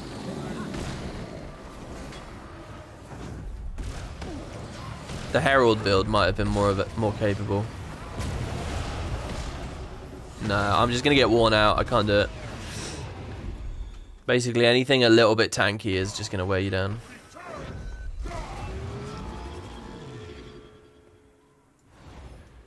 But still, I don't know if I've ever done that event, which is quite interesting. To me, anyway. Oh, and I've still got fishing as well. Oh, is Boots still in chat? Boots, have you done cod walking amongst mere minnows? I know you leveled to 80, and I think I asked you, didn't I? But I forget your answer. That's still something I kind of want to do. Is there a note by the hero point up high? Maybe. Let's see. I'm just trying to get up there now. You totally agree with Aureen? She should be gone along with timing. Yeah, like, to me, that the stuff about Aureen and Suwon and all that kind of stuff, I'm so not into it. And the idea that that they sell the Suwon stuff as a tragedy that I'm being asked to be emotionally invested in when I'm just not, I think was a real point against the expansion, actually. But we'll get to all of that later. That will be down the line. I mean, just for me and what I enjoy. I know that lots of other people...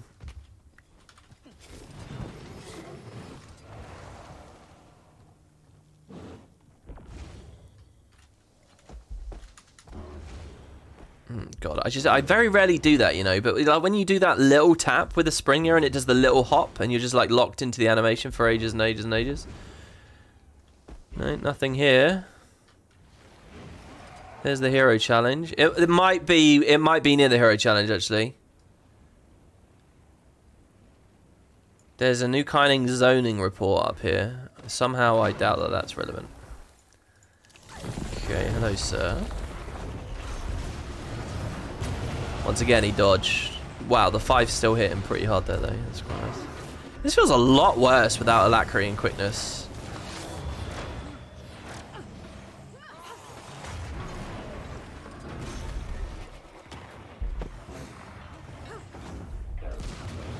Still, it's quite fun jumping on people with the dodge. Oh yeah, there you go.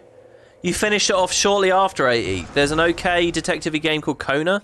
Short, but you love it because it's set in the 70s, Quebec. Really? It got you nostalgic. That's cool, dude. That is cool. So you've got COD working amongst minnows as well. Was it fun? I mean, one thing I'm quite excited about is going to Ore to fish and like the season 3 maps and stuff. Does that feel really awesome or what? Okay, so we're dealing with a long time ago. Heibaragi placed Jimin on probation until further notice. Yongi hasn't taken to her style of rule. He and the rest of the Ministry of Purity have moved their operation to an outpost on the edge of the city. Rumour has it Heibaragi is going to disband them. This one's a bit more boring, I remember. All the Heibaragi stuff wasn't too entertaining to me. But blood continues. Look at this. It only took 18 years of blood, sweat, and endless bottles of sweet pear wine. And then there's this thing about the Echovowed Forest, the weird Grent thing. Oh, that's not actually not being referenced there. That's not the Anka message. Sorry, hopefully I'm not boring people with this, by the way.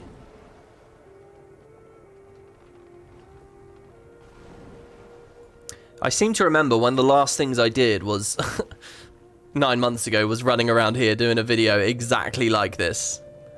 This is just meant to be a recap on the main story, to be honest, but this is such a good thing to remember. And here's another zoning record. I like this idea that this one, like, fell. Oh, no, but that's from a very different period of time. That one's about the June reactor, which is such a good instance, and I can't wait for us to get to. I'm just getting the POI here. There's obviously a lot that you can collect and read about here. I don't remember that doorway there. But it's all about, you know, those star-crossed lovers or whatever.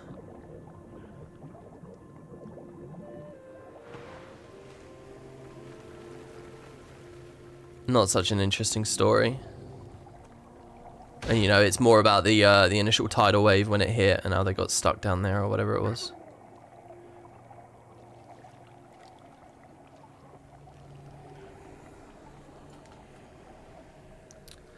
Yeah, I don't know. I'm afraid to say I really don't know because I just found it instantly last time. It was like the most obvious like line of sight, the most obvious normal route that you'd walk in. And there it was, staring me in the face. Basically, it's just a little message that's from Anka, and it talks about the moment that Janin came to hang out with them, and Anka thinks she can use her, and... I say her, by the way. I actually can't remember whether it's a boy or a girl. I think it's a girl. Because I think it's a female undead model that they use in the event. There's radio again. I kind of want to kill that and see what the dialogue is. It might have interesting dialogue when the event ends as well.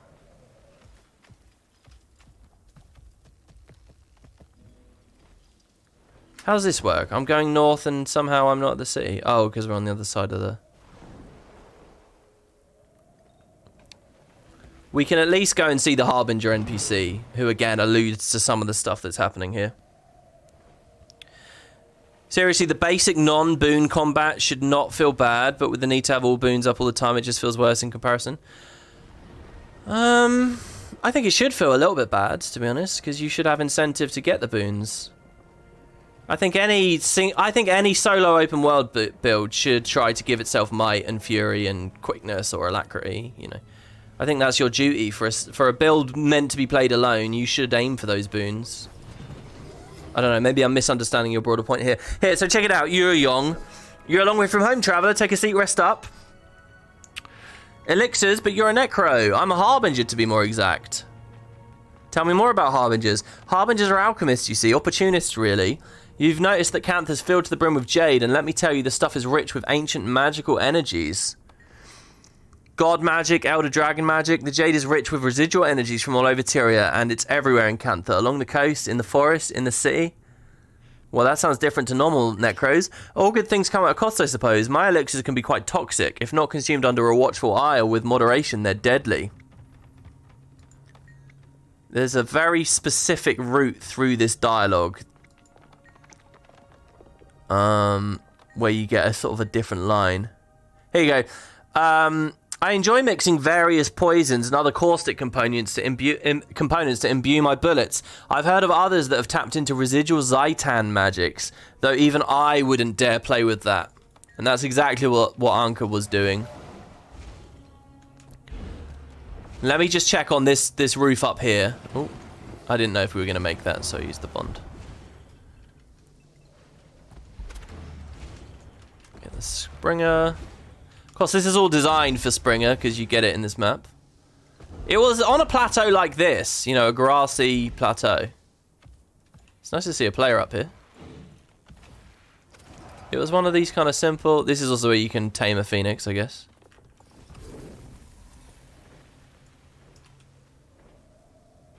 Just trying to look around. Well, that's where the skill challenge was. Yeah, I don't know. I should have prepped a bit more. That's the one downside to all this stuff. It's just needle in a haystack, searching around. Even when you know that a thing exists, it's a pain in the dick to actually find it. But yeah, okay, guys, I'm gonna stop it there because again, I'm gonna keep playing Guild Wars here. I'm gonna go and do some End of Dragon Strike missions with the challenge mode on. Now, a bunch of people who played with us yesterday can't do it today, so if you're vaguely interested in doing it, come to the Spud Discord. You can join the voice channel. We have a leader. He'll sort through people. I think we only have like 7 people, and we would need 10. So there are a few slots. If we can do it, then awesome. If the slots don't fill up, we won't be able to play it today. So, but yeah, that'll be what I do. I will see you guys. Tomorrow's got to be Tomb Raider. I really think the episode will be done by then, and we'll get sort of back onto the regular thing with it. Next time for this show, we'll of course enter this reactor where you get to run around as the golem a little bit, and the game will really peak. There's a lot of very cool story coming up, right? Obviously with the big reactor, seeing Suwon, the disaster, Anka's plan with the extractor will come forwards, all the void stuff at Arborstone. In fact, I think this episode's basically been one of the lowlights of the story for me. Not that it's all been bad, but it's been like one of the troughs, and we're moving into the other peak. In fact, the height of the whole expansion. I think this stuff and this stuff is great, and then it kind of goes really quickly, doesn't it, when we get to the end? So the whole sort of timeline of End of Dragons is a bit wobbly, right? And we've just done this bit. Good stuff coming up. So yeah, thanks very much for watching, guys. I hope you enjoy it. It's been nice to catch up, and thank you for the donations and the lovely chat and company. It's good to see you guys. So thanks very much. See you next time. Take care now. Oh, there's actually a wave here. So I can do that in this game. A lot of the games I'm playing at the moment, I can't wave goodbye. And that's like, I love to do that. There you go. See you guys next time.